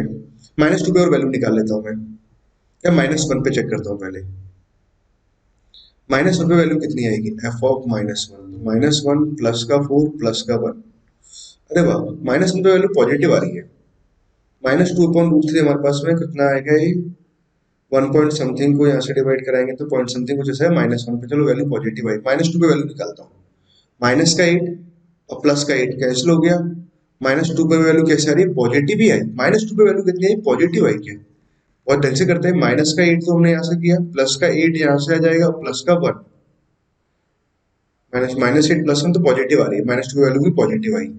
-3 पे वैल्यू निकालते हैं तो -23, -3 पर वैल्यू f ऑफ -3, -27, -3 पे वैल्यू निकाल रहा हूँ तो यहाँ प्लस का 12 आया और यहाँ प्लस का 1 आया, तो 3 पे -3 वैल्यू नेगेटिव आ रही है। मतलब क्या हुआ, आपका एक रूट -3 और 2 के बीच में आ रहा है, तो इसका अब देखो ग्रेटेस्ट इंटीजर की बात करूँ, इसको रूट को मान लो अल्फा मान लिया तो इसका ग्रेटेस्ट इंटीजर कितना आ जाएगा, -3। इसको अगर बीटा मान रखा है तो इस रूट का ग्रेटेस्ट इंटीजर कितना आ जाएगा, 0। इस रूट को अगर गामा मान रखा है तो इसका ग्रेटेस्ट इंटीजर कितना आ जाएगा, 1 और 2 के बीच में है तो 1 आ जाएगा। सब कुछ अगर सही किया है तो तीनों का सम कितना आ जाएगा, -3 था ये, इसको क्या क्या लिख दिया, -3, तो सबका सम कितना आ जाएगा, -2 आ जाएगा। -2 दिया गया, वेरी गुड, -2 दिया। अकॉर्डिंगली मैं 3 ऑप्शन तो वेरीफाई कर चुका हूँ ना, ए बी डी तो सही है, सी ऑप्शन आपके लिए छोड़ा हुआ था। ए बी डी ट्राई कर लेते हैं। 46 का ABCD चारों ही सही है, मतलब वो भी सही आएगा, ठीक है। तो वहां पर क्वेश्चन नंबर 4 बहुत अच्छे ढंग से हमने समझ लिया, कहीं भी इसमें कहीं कोई दिक्कत नहीं है ना। आगे मूव करते हैं क्वेश्चन नंबर 5 की तरफ। क्वेश्चन नंबर 5 समझो, क्या देखा, which of the following statement is are correct, कौन सा स्टेटमेंट सही है, ये पूछा गया। तो समझते हैं पहला question, if argument of Z कितना दे रखा है, 0 से लेकर 5.3 तक दे रखा है, तो minimum value of this edge, तो देखो पहला option a, argument of z that is less than equal to 5.3 greater than equal to 0, मतलब ऐसे कुछ दे रखा है कि 5/3 होगा तो ये इक्वेशन ऑफ ऐसे कुछ, मालूम है ना आपको, आर्गुमेंट ऑफ जेड रे को रिप्रेजेंट करेगा जो रियल एक्सिस में 60 डिग्री का एंगल बनाएगा π/3 का, ऐसे कुछ आ गया। और आर्गुमेंट कैसा होना चाहिए, 0 के इक्वल, मतलब इस बीच में यहाँ कहीं जेड लाई कर रहा है ना। ये कैसे बनाया वो आप कुछ सोचते रहना है ना, जिनको नहीं पता है, जिनको पता है वो समझ जाएंगे बात को। ओके, अब देखो सवाल में पूछा है मिनिमम वैल्यू ऑफ दिस, तो देखो 2√3 जेड माइनस का 6 आयोटा, तो 2√3 तो ले लिया हमने कॉमन, तो जेड यहाँ से है 2 से डिवाइड कर दिया और यहाँ माइनस ऑफ √3 आयोटा आ गया, और √3 आयोटा हमारे पास में कहाँ है, यहाँ कहीं है, 0, √3, ये पॉइंट है। हमें क्या चाहिए, इसका मिनिमम, मतलब इसका मिनिमम निकाल दें। इसका मिनिमम का मतलब समझ में आता है, ये तो डिस्टेंस होता है, मोड का मतलब डिस्टेंस, जेड का हमें कहाँ से डिस्टेंस निकालना है, यहाँ से। जेड यहाँ कहीं है, यहाँ कहीं है, तो भैया डिस्टेंस मिनिमम कब होगी, जब परपेंडिकुलर डिस्टेंस जो होगी वही डिस्टेंस कैसा होगा, अपने आप में मिनिमम होगा। बताइए, जेड माइनस ऑफ √3 आयोटा ये लिखा हुआ है, जेड नॉट मान लेते हैं, इस पर्टिकुलर जेड नॉट पर ये डिस्टेंस निकालना है ना। मान लो ये डी मान लिया, ये एंगल 60 है तो ये एंगल कितना होगा, 30 होगा। ये एंगल, ये लेंथ कितना हमारे पास में, √3 लेंथ है, ठीक है। अब सामने इस एंगल के सामने हमें परपेंडिकुलर पता है, 90 हाइपोटेनस पता है, तो साइन लगा दें। साइन 30 कितना आ जाएगा, D upon perpendicular upon hypotenuse, यहाँ से √3 आ गया, यहाँ से कितना आ जाएगा, ये 1/2 आया, तो डी बराबर कितना आ जाएगा, तो डी बराबर आ जाएगा √3/2 आ गया डिस्टेंस। अब देखो इसका वैल्यू अगर मैं यहाँ लिखूं, मिनिमम वैल्यू अगर मुझे लिखना है, मिनिमम वैल्यू, तो 2√3 तो यहाँ लिखा हमने, इसका वैल्यू कितना है, √3/2 आया, 2 से 2 कट गया और फाइनली अपना आंसर 3 आ रहा है।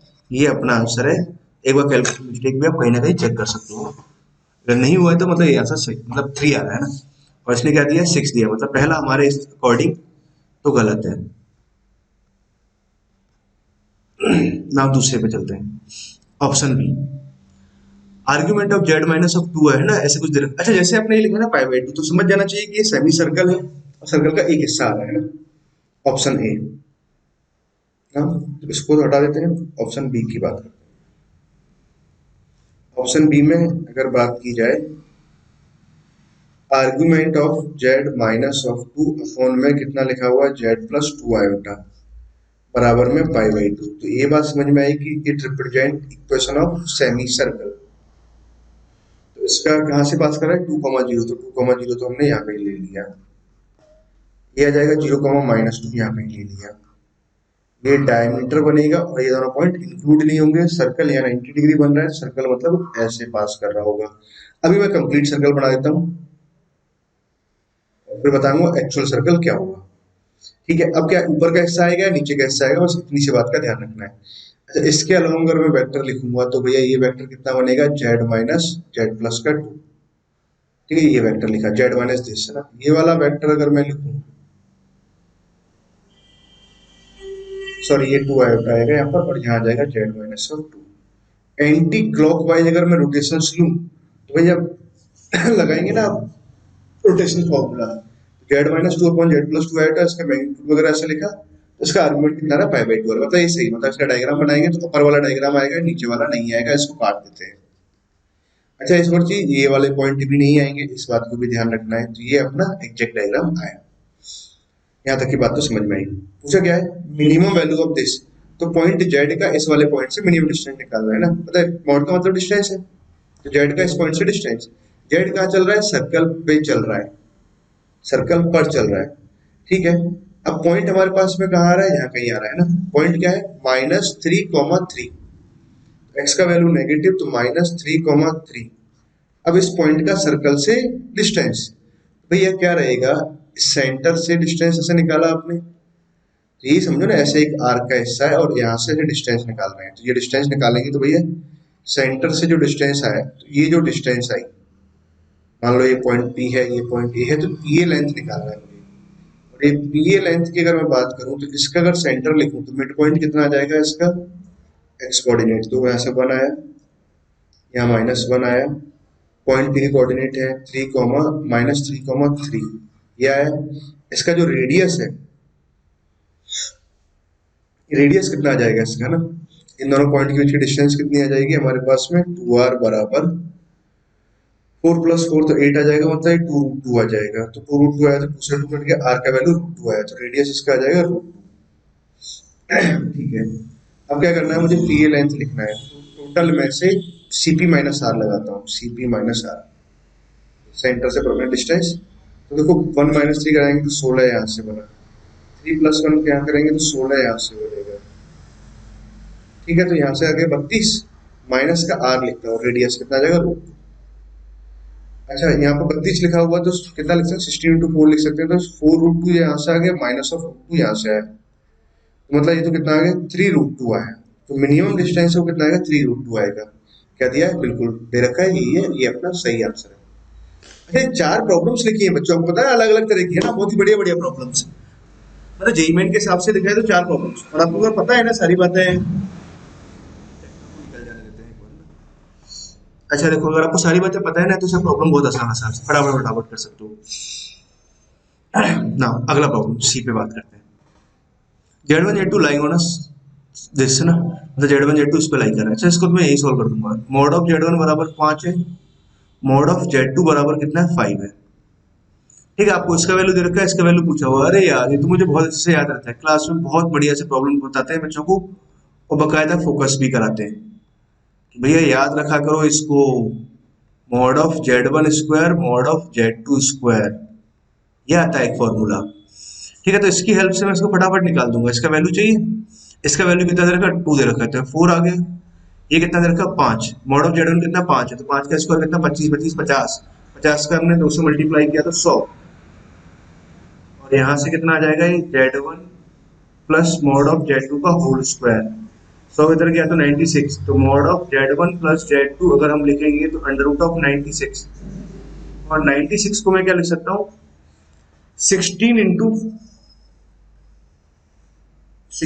6 ऐसे लिख सकते हैं, 48 है ना, ऐसे आ गया ना, सही बात है। ये आ जाएगा 4√6, सही है, एकदम बिल्कुल सही है। तीसरा वाला सवाल भी ना, चौथे की तरफ चलते हैं, जगह बनाते हैं फिर से। देखो अगर आप ये सब बातें, सब प्रॉब्लम सॉल्व करते हो ना, तो बहुत सारी बातें आप सीखते हो। जिन बच्चों की नहीं भी तैयारी है तो रिवीजन थ्रू द प्रॉब्लम्स, अगर प्रॉब्लम्स के थ्रू रिवीजन हो रहा है ना। अगला प्रॉब्लम, कलर भी कुछ ब्लू लेते हैं, 2 4 ही कलर है। Argument of z minus 1 is less than equal to 3 pi by 4 and that is greater than equal to pi by 4। ठीक है समझो बात को। अच्छा, आर्गुमेंट ऑफ z माइनस 1 इसके बीच में लाई कर रहा है, मेन पार्ट ऑफ z ऐसे कुछ दे रखा है। अच्छा देखो, पहली बात तो क्या है कि सभी बच्चों को पता होना चाहिए कि argument of z minus z naught, जैसे मैंने थीटा लिखा, तो it represent equation of line, not equation of line, equation of ray, जो passing through the point z naught, जो z नॉट से पास कर रही है और makes an angle theta with the x axis, real axis से, और z नॉट इंक्लूड नहीं होता। ठीक है, ऐसे कुछ है। अब इसको समझाता हूँ ना। तो यहाँ से अगर आप समझे, इसका अगर मैं डायग्राम बनाऊं, तो इट रिप्रेजेंट इक्वेशन ऑफ रे पासिंग थ्रू द पॉइंट 1,0 और makes an angle 3 pi by 4, मतलब एक तो पाई बाई 4 एंगल बना रहा है ना, पहले हमने बराबर मानते हुए किया ना, और एक एंगल बना रहा है 3 पाई बाई 4, तो ये आ गया। तो ये डायग्राम है आर्गुमेंट ऑफ z माइनस 1 बराबर पाई बाई 4 का। ये डायग्राम है आर्गुमेंट ऑफ z माइनस 1 बराबर 3 पाई बाई 4 का। ठीक है, इमेजिनरी पार्ट ऑफ z बराबर 2, तो बराबर 2 का डायग्राम ये बना लिया। पहले हमेशा इक्वल टू का डायग्राम बनाए, इक्वल टू का, है ना, फिर ग्रेटर देन लेस देन तो हमेशा एक रीजन को रिप्रेजेंट करेगा। तो इमेजिनरी पार्ट ऑफ जेड कैसा होना चाहिए, 2 से छोटा होना चाहिए, मतलब नीचे वाले रीजन की बात कर रहा है ये। Argument of Z pi by 4 से बड़ा होना चाहिए, मतलब इस रीजन के बारे में बात कर रहा है, ऊपर वाले रीजन के बारे में। ये इससे क्या, 3 पाई बाई 4 से छोटा होना चाहिए argument of Z. 3 pi by 4 से छोटा, इस इधर जाएंगे तो बड़ा बनेगा, तो मतलब इधर की साइड की बात कर रहा है। तो मतलब देखा जाए तो इनडायरेक्ट वे में ये बन रहा है, और ये क्या बना हमारे पास, एक ट्राइंगल। और इस ट्राइंगल का आपसे पूछा हुआ एरिया, तो ठीक है, ट्राइंगल का एरिया पूछा हुआ था, ये लाइन हमें मालूम है, तो बस बेस इनटू हाइट लगा देते हैं। तो ठीक है, इस लाइन की क्वेश्चन लिख लेता हूँ। इस लाइन का स्लोप कितना आ जाएगा, यहाँ पाई बाई 4 एंगल बना रहा है, तो 45 डिग्री इसका आ रहा है, स्लोप कितना आ गया, 1 आ गया, पॉइंट 1,0 है। तो इक्वेशन ऑफ लाइन जब लिखेंगे तो y माइनस वाई वन बराबर के slope 1 into x minus x one, ये आ गया इस लाइन का स्लोप। दूसरी लाइन का स्लोप कितना आ जाएगा, y माइनस जीरो, यहाँ से आ गया, स्लोप आ जाएगा -1 और x माइनस एक्स वन। तो ये हमारे पास में लाइन आ गया y बराबर x माइनस 1, दूसरा लाइन आया y बराबर -x और +1, ये आया। चलो इस पॉइंट के अगर मैं कोऑर्डिनेट निकालने की कोशिश करूं, इस लाइन और इस लाइन के साथ सॉल्व कर देते हैं। y बराबर 2 यहाँ डाला, तो x कोऑर्डिनेट तो चलो 2 ही रहेगा, y बराबर 2 डालेंगे तो x का वैल्यू यहाँ से 3 आ जाएगा। इसकी अगर बात करें तो y कोऑर्डिनेट तो हमारे पास में 2 है, y कोऑर्डिनेट 2 है तो हमने यहाँ डाल दिया, तो x का जब वैल्यू निकालेंगे तो 2 इधर जाएगा तो -1 आ रहा है, मतलब -1 आ रहा है। अब देखो चित्र जो बनाया हुआ है थोड़ा सा गड़बड़ है ना, ये लाइन कुछ ऐसे जा रही होगी, इधर की साइड कट कर रहा होगा, पर अब कोई दिक्कत नहीं, रब पड़ेगा, यही बात कर रहे हैं। y minus Y one zero m into x minus x one, सही है, -x+1, y बराबर 2 रखा हमने, आ जाएगा x का वैल्यू -1, सही है। ठीक है, अब देखो एरिया लिखना है, तो एरिया लिखना बहुत आसान बात है, इस ट्राइंगल का area half base length, direct ही कैलकुलेट कर लो बेस लेंथ, 3 और 1 4 आ गया बेस लेंथ, दोनों के बीच का डिस्टेंस। हाइट कितना आ रहा है, 2 आ रहा है, 2 हाइट आया, 2 से 2 कट गया तो 4 आया आंसर, ये कितना है, 4 आ जाएगा। ठीक है, तो ये भी अपना आंसर आ रहा है, मतलब अपने हिसाब से क्या हुआ, बी सी डी सही है, बल्कि पहला वाला गलत है। पहला वाला है ना आसान सा, बी सी डी आंसर आ रहा है ना। ओके, आंसर 5वें का बी सी डी बिल्कुल सही, एकदम करेक्ट जवाब है ना। नाम मूव करते हैं हम आगे के प्रॉब्लम से। आई होप आपको यहाँ तक की सारी प्रॉब्लम सीख करके मजा आया है, मजा आ गया, मजा। वाह, अगला हमारे पास पैराग्राफ है, बहुत ध्यान से समझना। कैसे समझोगे, बहुत ध्यान से। ओके, पूरी सांस ले लेते हैं। 6 7 था ना, और एक तीसरा क्वेश्चन भी दे रखा है ना, ये इसका एडिशनल है, समझो बात को। तो कभी भी जब प्रॉब्लम को सॉल्व करते हो ना, ठीक है, अगर आप उसके पास ऑप्शंस दे रखे हैं, क्या बोला मैंने, ऑप्शंस दे रखे हैं, जैसे पहले वाली जस्ट डीपीपी की भी बात करूंगा ना, पहले ये बात कर लेते हैं। अगर आपको ऑप्शंस दे रखे हैं तो ऑप्शन से कुछ ना कुछ हिंट लेना चाहिए आप लोगों को। इससे पहले वाली डीपीपी में जो था ना, अपने 2 नंबर को रिमूव किया था 15वें नंबर के डीपी, उसमें आंसर्स में देखा था एन का वैल्यू 50 वगैरह कुछ ऐसे दे रखा था, वहां से हिंट लेना चाहिए। प्रॉब्लम को सॉल्व करना है तो कैसे सॉल्व करें।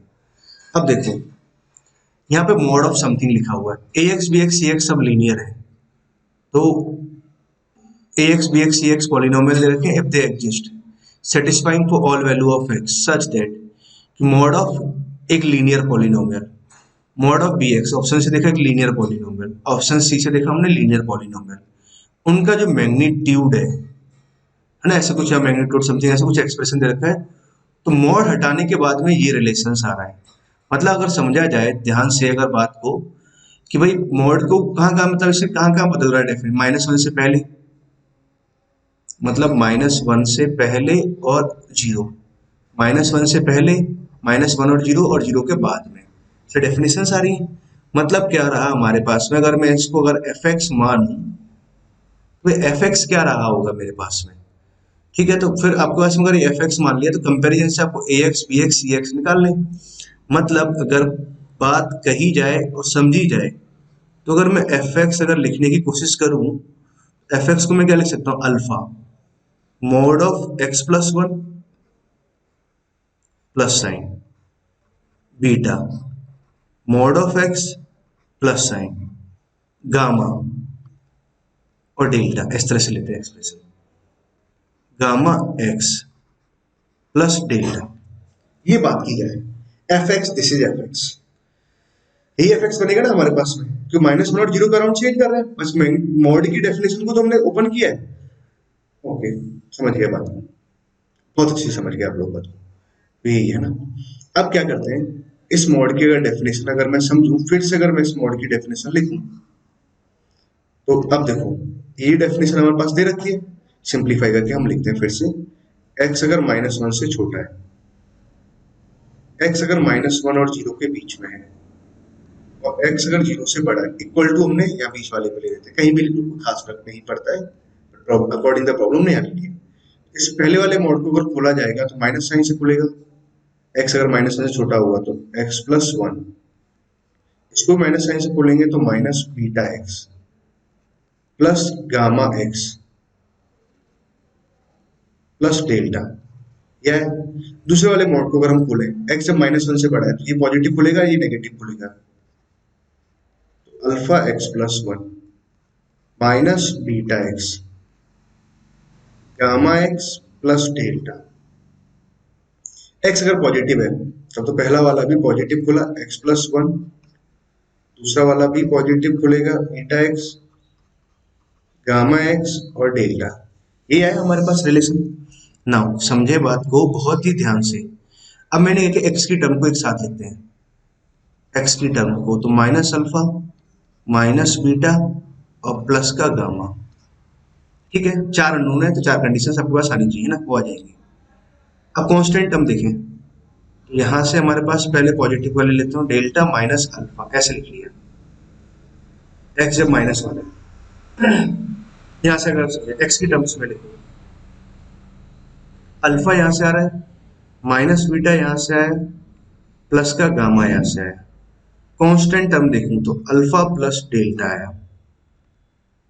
तो x कैसा आ रहा है, -1 और 0 के बीच में, ठीक है। x पॉजिटिव है तो हमारे पास क्या है, x की टर्म को लिखा है तो अल्फा बीटा और गामा, ये है कांस्टेंट टर्म, अल्फा यहां से आया प्लस का डेल्टा आया, x कितना आ रहा है, 0 से बड़ा आ रहा है। ये डेफिनेशन आ रही है ना। अब देखो ये तो डेफिनेशन दे रखी है, क्या क्या दे रखा है, -1, मैं डेफिनेशन को यहां लिख देता हूं, -1 एक शायद 3x प्लस 2 था, शायद 3x प्लस 2, और दूसरा -2x प्लस 2, ठीक है। ये कंडीशन से रखिए अंडर दिस इंटरवल, ठीक है। तो देखो इसकी वैल्यू -1 आनी चाहिए ना, जब x माइनस से छोटा है तो इसकी वैल्यू -1 आनी चाहिए। तो इसका मतलब क्या हुआ, इसका मतलब ये हुआ, हमें इसको आगे सॉल्व करके तो इस वाले पार्ट की वैल्यू तो -1 आएगी और इसकी वैल्यू 0 आएगी। तो एक बात तो ये समझ में आएगी, alpha minus beta plus gamma ये 0 होना चाहिए, एंड डेल्टा माइनस अल्फा का वैल्यू कितना आना चाहिए, -1 आना चाहिए। इसको इन दोनों से कंबाइन करके ये रिजल्ट है। यहां से अगर मैं देखूं, alpha minus beta plus gamma, अच्छा, इसको लिखने का तरीका मैं अलग रखता हूँ ना, ऐसे नहीं रखता, ऐसे रखते हैं। एक्स कोफिशिएंट को कंपेयर किया था ना, तो minus alpha minus beta plus gamma बराबर 0 आया। ठीक है, और यहाँ से डेल्टा माइनस अल्फा बराबर कितना आ जाएगा, माइनस। यहाँ से अगर एक्स कोफिशिएंट को कंपेयर कराएंगे तो alpha minus beta plus gamma बराबर में कितना आ जाएगा, 3 आ जाएगा। और यहाँ से आ जाएगा अल्फा प्लस डेल्टा का वैल्यू 2 आ जाएगा। इसके बाद बात करें तो alpha plus beta plus gamma का वैल्यू कितना आ रहा है, -2 आया। और यहाँ से अल्फा प्लस डेल्टा का वैल्यू कितना आ जाएगा, प्लस का 2 आ जाएगा। अल्फा प्लस डेल्टा ना सी है ना। अब देखो मुझे सिंप्लीफाई करना है। अल्फा डेल्टा देखा है तो एक काम करते हैं ना, इन दोनों से अल्फा और डेल्टा निकाल सकते हैं अपने बहुत आसानी से। दोनों को जोड़ दिया, तो 2 डेल्टा, दोनों को जोड़ दिया तो यहाँ 1 बना, तो डेल्टा बराबर यहाँ हाफ आ गया। तो डेल्टा बराबर हाफ यहाँ से आया तो हाफ इधर जाएगा, तो अल्फा का वैल्यू यहाँ से कितना आ जाएगा, 3/2 आया। अल्फा और डेल्टा का वैल्यू तो यहाँ से निकला। अल्फा का वैल्यू ना, अब इन दोनों को जोड़ देते हैं, घटा देते हैं ना, सब्ट्रैक्ट करते हैं। सब्ट्रैक्ट करने से क्या होगा, ये घट जाएगा, ये हट जाएगा, तो यहाँ से माइनस का 2 बीटा आया, यहाँ से 5 आया, तो बीटा बराबर कितना आ गया, माइनस का 5 आया। बीटा का वैल्यू ये आ गया, अल्फा का वैल्यू आ गया, गामा का वैल्यू आ गया, बस डेल्टा का वैल्यू, गामा का वैल्यू और निकालना है। तो गामा का वैल्यू मैं यहाँ से लिख लेता हूँ, गामा बराबर कितना आ रहा है, अल्फा प्लस बीटा। अल्फा का वैल्यू कितना आया, हाफ आया। बीटा का वैल्यू कितना आ रहा है, -5/2 आया, तो -4/2 आया, तो माइनस का 2 आया। इससे गामा का वैल्यू आ गया। ये सारी वैल्यूज हमारे पास आ गई। अब ये सारी वैल्यूज आ गई, तो इन वैल्यूज को यहाँ पुट कर देते हैं और उसके अकॉर्डिंग फिर फंक्शंस लिख देंगे। अल्फा का वैल्यू कितना आ रहा है, अल्फा का वैल्यू 3/2 आया, तो 3/2 मॉड ऑफ x+1। बीटा का वैल्यू कितना आया, -5/2 -5/2 मॉड ऑफ x। गामा का वैल्यू कितना आया, गामा का वैल्यू आया -2, गामा का वैल्यू आ रहा है -2। शायद सब कुछ सही किया है, तो अल्फा बीटा गामा का वैल्यू -2x और डेल्टा का वैल्यू कितना आ रहा है, हाफ आ रहा है। मतलब प्रॉब्लम बड़ा आसान है, कहीं पर भी डिफिकल्ट नहीं है। अगर मेरे से कहीं को गलती हुई है तो आप कैलकुलेशन चेक करके देख सकते हैं ना, मैंने कहीं कोई मिस्टेक तो नहीं किया ना। अब देखो पहला हमने ax माइनस बी एक्स, तो ax हमारे हिसाब से अकॉर्डिंग आंसर आ रहा है 3x + 3/2 करके आ रहा है, डी आ रहा है ना मेरे अकॉर्डिंग, 6 का डी आंसर। ठीक है, बी की बात करता हूँ, -bx, तो माइनस चाहिए इन्होंने दिया, तो bx हमारे पास में कितना आ जाएगा, -b, 5/2 को अंदर लेके, तो 5x/2 आया। 7 का आंसर बी आ रहा है अकॉर्डिंग बी। सी की बात करते हैं, गामा का वैल्यू, कुछ डेल्टा का वैल्यू गड़बड़ कर रहे हैं क्या, -4/2 किया तो -2 आ रहा है, गामा का वैल्यू -2 आया, -2 x प्लस का हाफ। हाँ, कुछ गलती की है, या तो यहाँ लिखने में गलती हुई है, या फिर यहाँ पर -2x होना चाहिए, या फिर गामा का वैल्यू निकालने में कैलकुलेट गलती किया ना। चलो ठीक है, आप कैलकुलेशन चेक कर लेना, कहीं कोई दिक्कत नहीं, कंसेप्ट भाई आप प्रॉब्लम समझ गए।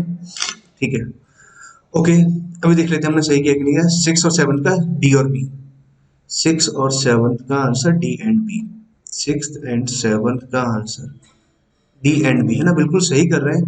इसका आंसर कितना दे रखा है, स्टार का आंसर ए दे रखा है, ए दे रखा है, तो मतलब क्या आ रहा है हमारे पास, गामा का वैल्यू -1 आना चाहिए हिसाब से, या फिर यहाँ गलती है या फिर यहाँ गलती है ना, कहीं एक जगह गलती है, आप चेक कर लेना, कोई दिक्कत नहीं है ना, बाकी अपने दोनों ठीक है ना।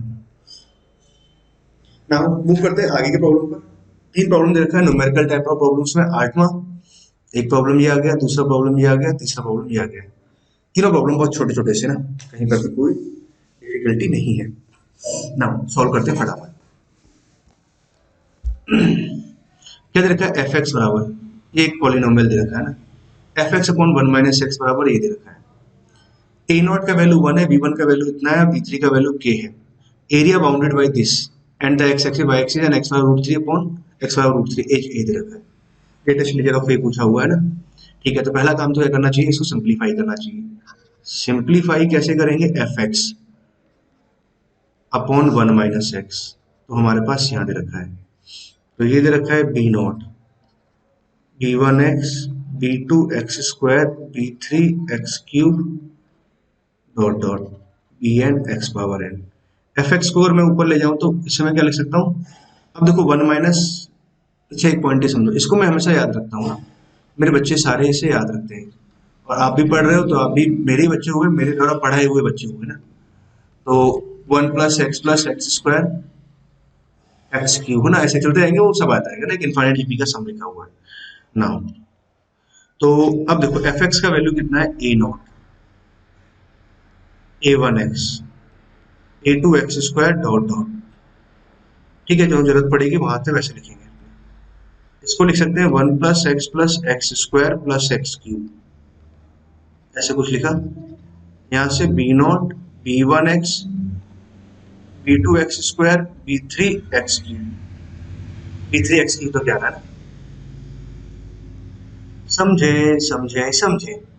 अब देखो कंपेयर करता हूँ, कंपेयर क्या करेंगे हम, पहले कांस्टेंट टर्म को कंपेयर करते हैं। तो ए नॉट को इधर मल्टीप्लाई किया तो इधर से ए नॉट आया, यहाँ से कांस्टेंट टर्म कितना है, बी नॉट आया, तो भाई दोनों बराबर है, तो एक्स के हर एक वैल्यू के लिए बराबर आने। अब एक्स के टर्म को कंपेयर करते हैं, कांस्टेंट को कंपेयर किया, कोफिशिएंट ऑफ एक्स को कंपेयर करते हैं। ए नॉट को मल्टीप्लाई कराएंगे यहाँ इसके एक्स से, तो यहाँ ई नॉट आया। एक्स को मल्टीप्लाई कराएंगे इसके कांस्टेंट से, तो यहाँ ए वन आया। एक्स के टर्म को कंपेयर किया तो यहाँ बी वन आया। ठीक है, नाउ एक्स स्क्वायर के टर्म को कंपेयर करते हैं, coefficient of x square, coefficient of x square. तो अब देखो ए नॉट को इसके एक्स स्क्वायर से मल्टीप्लाई किया तो A naught, A one x को इससे एक्स से मल्टीप्लाई कराएंगे तो यहाँ ए वन, ए टू को इसके कांस्टेंट से तो यहाँ ए टू आया, दिस इज बी टू आ गया। अब आप समझ सकते हो कोफिशिएंट ऑफ एक्स क्यू अगर मुझे लिखना है तो कितना आ जाएगा, बी थ्री, तो ये आ जाएगा A naught A one A two और A three, this is the B three ना, ऐसे कुछ है। अब देखो बात को समझे, ए नॉट का वैल्यू वन है, ए नॉट का वैल्यू अगर वन है तो भैया इसका वैल्यू वन हुआ तो बी नॉट का वैल्यू कितना आ जाएगा, वन ही आ गया।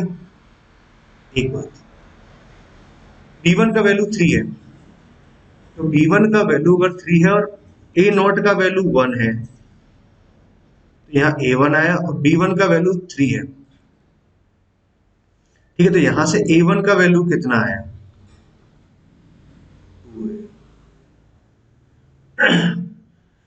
ठीक है, ए नॉट का वैल्यू वन है। लाइट जा चुकी है तो स्क्रीन आपको ढंग से दिखाई दे रही होगी ना। उसके बाद में बी थ्री, अच्छा आगे क्या दे रखा है, A naught A one A two A three are in GP, ये जीपी में दे रखे हैं। तो भाई अगर ये जीपी में है तो A naught A one A two A three A four, ये अगर जीपी में है तो इसका वैल्यू वन है, इसका वैल्यू टू है, कॉम्बिनेशन टू है तो इसका वैल्यू फोर हो जाएगा, इसका वैल्यू एट आ जाएगा, ये आएगा ना। ओके, वन टू इसका डबल करेंगे तो टू फोर, ऐसा कुछ आ जाएगा ना। हमसे पूछा हुआ है बी थ्री बराबर के, देखो सबकी वैल्यूज अगर मैं पुट कराऊं, ए नॉट का वैल्यू वन आया, इसका वैल्यू टू आया, इसका वैल्यू टू स्क्वायर आया, और इसका वैल्यू टू क्यूब आया। ठीक है, दिस इज बी थ्री। तो एट लिखा हुआ है, 12 लिखा हुआ है, तो 14 और एक 15, मतलब बी थ्री का वैल्यू कितना आ रहा है, 15 आ रहा है। ठीक है, बी थ्री 15 है, तो बी थ्री अगर 15 है तो भाई बराबर कितना दे रखा है, बराबर के, तो बी थ्री का वैल्यू के, तो मतलब ये 15 दे रखा है ना। अगर पॉइंट को समझें, हमारे पास में अगर 15 है, अब बात करते हैं ना,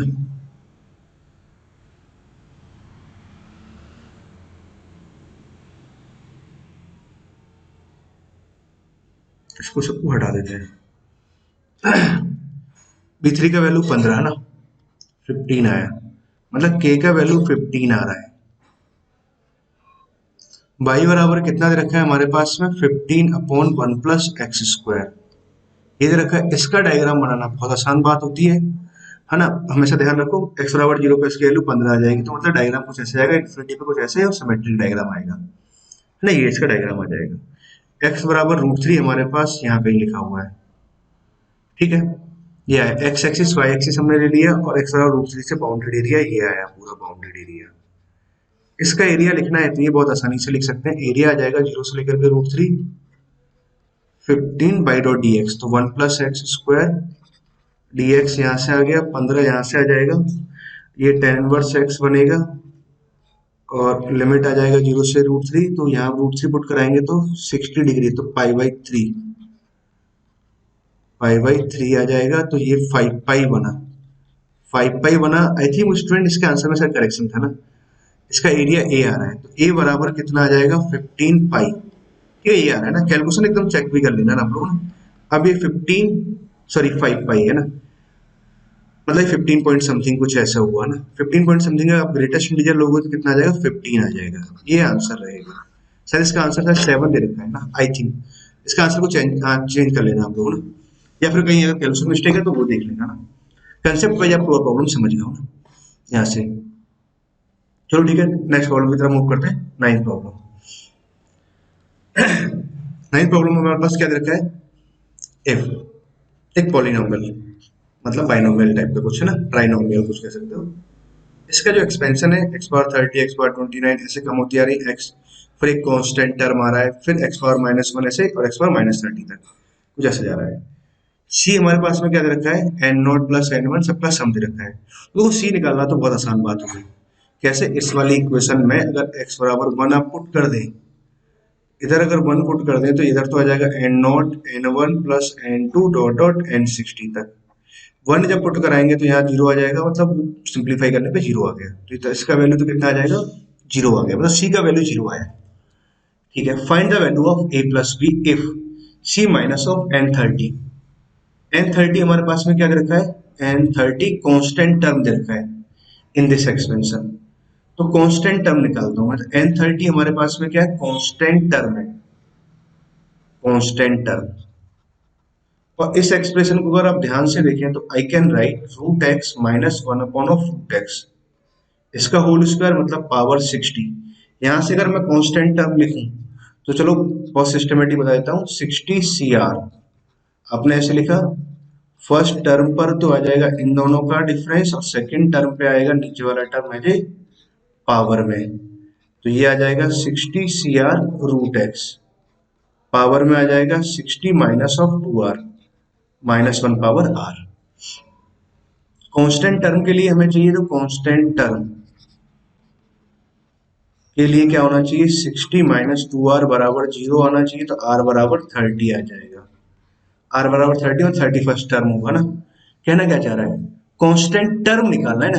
R बराबर 30 यहाँ पुट कर दो, 30 जब पुट कराएंगे तो n30 जो आएगा ना, ये जो T31 जो बन रहा है इसके हिसाब से n30 बनेगा, अपने अकॉर्डिंग द प्रॉब्लम है ना, मतलब यहाँ से n30 है ना।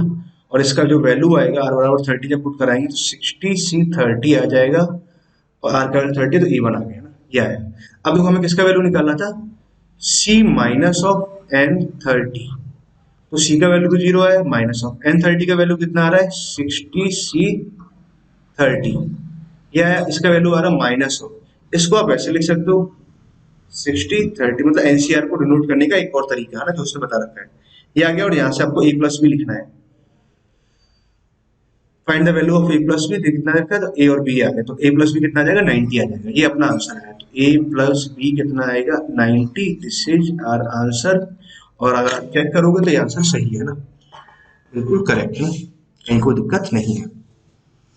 ओके स्टूडेंट्स, आपको ये प्रॉब्लम में समझ भी आ गया और उसमें मजा भी आया ना सॉल्व करते टाइम। बहुत छोटा सा आसान सा प्रॉब्लम था, तो ये तो क्या समझाना समझाना बुझाना होता है ना आपको, इतनी सी लाइनों में सॉल्व हो गया ना। ना अगली प्रॉब्लम की तरफ चलते हैं। Question number 10। 10 में क्या दे रखा है, समझे बात को। I1 एक इंटीग्रेशन, I2 एक इंटीग्रेशन, I1/I2 आपसे पूछा हुआ है। अरे सर जी बहुत ही बढ़िया। देखो बहुत आसान प्रॉब्लम है, कई सारे तरीके हैं। आपने अगर पूरी मेहनत कर ली है और सोच लिया है तो मैं समझाना स्टार्ट कर रहा हूँ ना। मेरी बात को बहुत ध्यान से सुनना।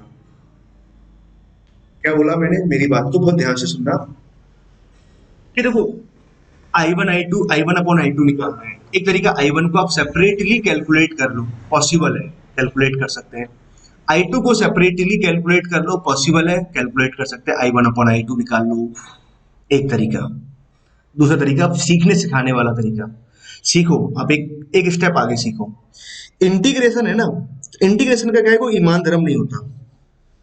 वो कभी भी डिपेंड करता है प्रॉब्लम पे, कभी भी कैसे भी सॉल्व हो जाता है ना। It depends on the problem. Problem को देखना पड़ता है, सोचना पड़ता है, समझना पड़ता है, और देन जाके हम सॉल्व करते हैं। ट्रैक्टर को निकल जाने देते हैं, बहुत ट्रैक्टर आते हैं।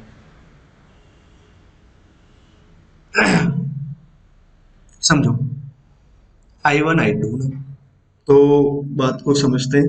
हाँ, क्या समझाना चाहते हैं? इस एक्सप्रेशन को आप बड़े गौर से देखिए, बहुत ध्यान से देखो। नीचे का जो डिनोमिनेटर है ना, इसमें कुछ खास बात है। ये सेम है, कलर चेंज करते हो, ये 1+sin x 1+cos x sin x ये दे रखा है। मतलब आपके पास में इंटीग्रेशन जब सोल्व करना होता है ना, कई सारे लॉजिक हो सकते हैं। इन दोनों का एक बार आप सम निकालें, निकाल के तो देखें सम। तो जब सम निकालेंगे तो भैया 0 to π/2 बेस तो सेम है, तो न्यूमरेटर वाला पार्ट डायरेक्ट जुड़ जाएगा, और डायरेक्ट जब जुड़ जाएगा तो भैया ये क्या हो जाएगा? तो sin square plus cos square x 1 आ गया, sin x plus cos x 1 आ जाएगा ना, मतलब वो ऐसे कुछ आ जाएगा। भावनाओं को समझो आप मेरी। dx इसका इंटीग्रेशन तो π/2 आ गया। अरे सर जी बहुत छोटा सा आ गया। अच्छा, जब आपने प्लस का सोचा तो एक बार इन दोनों का डिफरेंस भी सोचो, क्योंकि मैं तो I1/I2 निकालना है बच्चों। sin square x minus cos square x एक साथ लिखा, plus sin x minus cos x upon में 1+sin x plus cos x। अब देखो यहाँ से sin x minus cos x तो कॉमन आ जाएगा, बिल्कुल कॉमन आएगा। तो 0 to π/2, तो sin x minus cos x तो कॉमन आया, अंदर क्या बचा? sin x plus cos x plus 1 cut गया। गजब गजब गजब गजब गजब की बात है। अब इसको इंटीग्रेट कर सकते हो आप लोग। sin x minus cos x को इंटीग्रेशन करेंगे तो cos x का इंटीग्रेशन तो कितना आ जाएगा? सॉरी, sin x का इंटीग्रेशन माइनस sin x। अच्छा, इसका वैल्यू डायरेक्टली आप 0 लिख सकते हो। एक प्रॉपर्टी आप लगाओ ना, sin π/2 माइनस x, तो cos x minus sin x, मतलब मैंने ये वाली प्रॉपर्टी लगाया 0 से लेकर के 2a fx dx। f of 2a minus x निकालो, यहाँ cos x आया, माइनस sin x आया, माइनस sin कॉमन लेंगे तो फिर से ये बन जाएगा माइनस टाइम्स, तो इसकी वैल्यू आ गई 0। इसकी वैल्यू 0 आ गई, तो बच्चों इसकी वैल्यू 0 आई, और I1 माइनस I2 का वैल्यू आ रहा है 0। और यहाँ से आपको I1 बराबर I2 पूछा था ना, अरे मुझे तो पहले भी सम निकालने की कोई जरूरत नहीं थी ना, कोई जरूरत नहीं थी, क्योंकि I1 बराबर I2 तो यहाँ से आ गया। इन दोनों का अपॉन कर दो तो 1 आ जाएगा इसका वैल्यू। ठीक है, कुछ और पूछ लेता तो I1 प्लस I2 की जरूरत पड़ती है, I1/I2 इक्वल टू 1 आ जाएगा। तो क्या आंसर आया? 1 आंसर आया मेरे बच्चों, 1 आंसर आया। तो आंसर चेक करते हैं, 10वें का आंसर कितना है? 1। बहुत मेहनत लगती है बेटा ये सब करने में ना। 10वें का आंसर 1 था, 9th का आंसर 90 आ रहा है। हाँ 90 आ रहा था ना, वो 60/30 ना, सही था ना। चलो स्टूडेंट्स, अच्छा हाँ 8th का आंसर में गड़बड़ था, 7 मेरा 15 आ रहा था कुछ ना। चलो चेक कर लीजिएगा ना आंसर, कोई दिक्कत नहीं, कंसेप्ट वाइज आप पोजीशन जाते हो। तो बच्चों देखो, हमने इस डीपीपी की सारी प्रॉब्लम्स सॉल्व कर ली। उम्मीद करते हैं डीपीपी को एक बार आपको शकल दिखा देते हैं। देखो ये डीपीपी हमने इन सभी प्रॉब्लम्स को प्रैक्टिस किया था, तो ये सभी बढ़िया प्रॉब्लम्स थी, कुछ आसान कुछ डिफिकल्ट, जैसे हमेशा आती है। बहुत ही अच्छे बच्चे ना। ओके, लास्ट में थैंक यू बोल देते हैं, थैंक यू।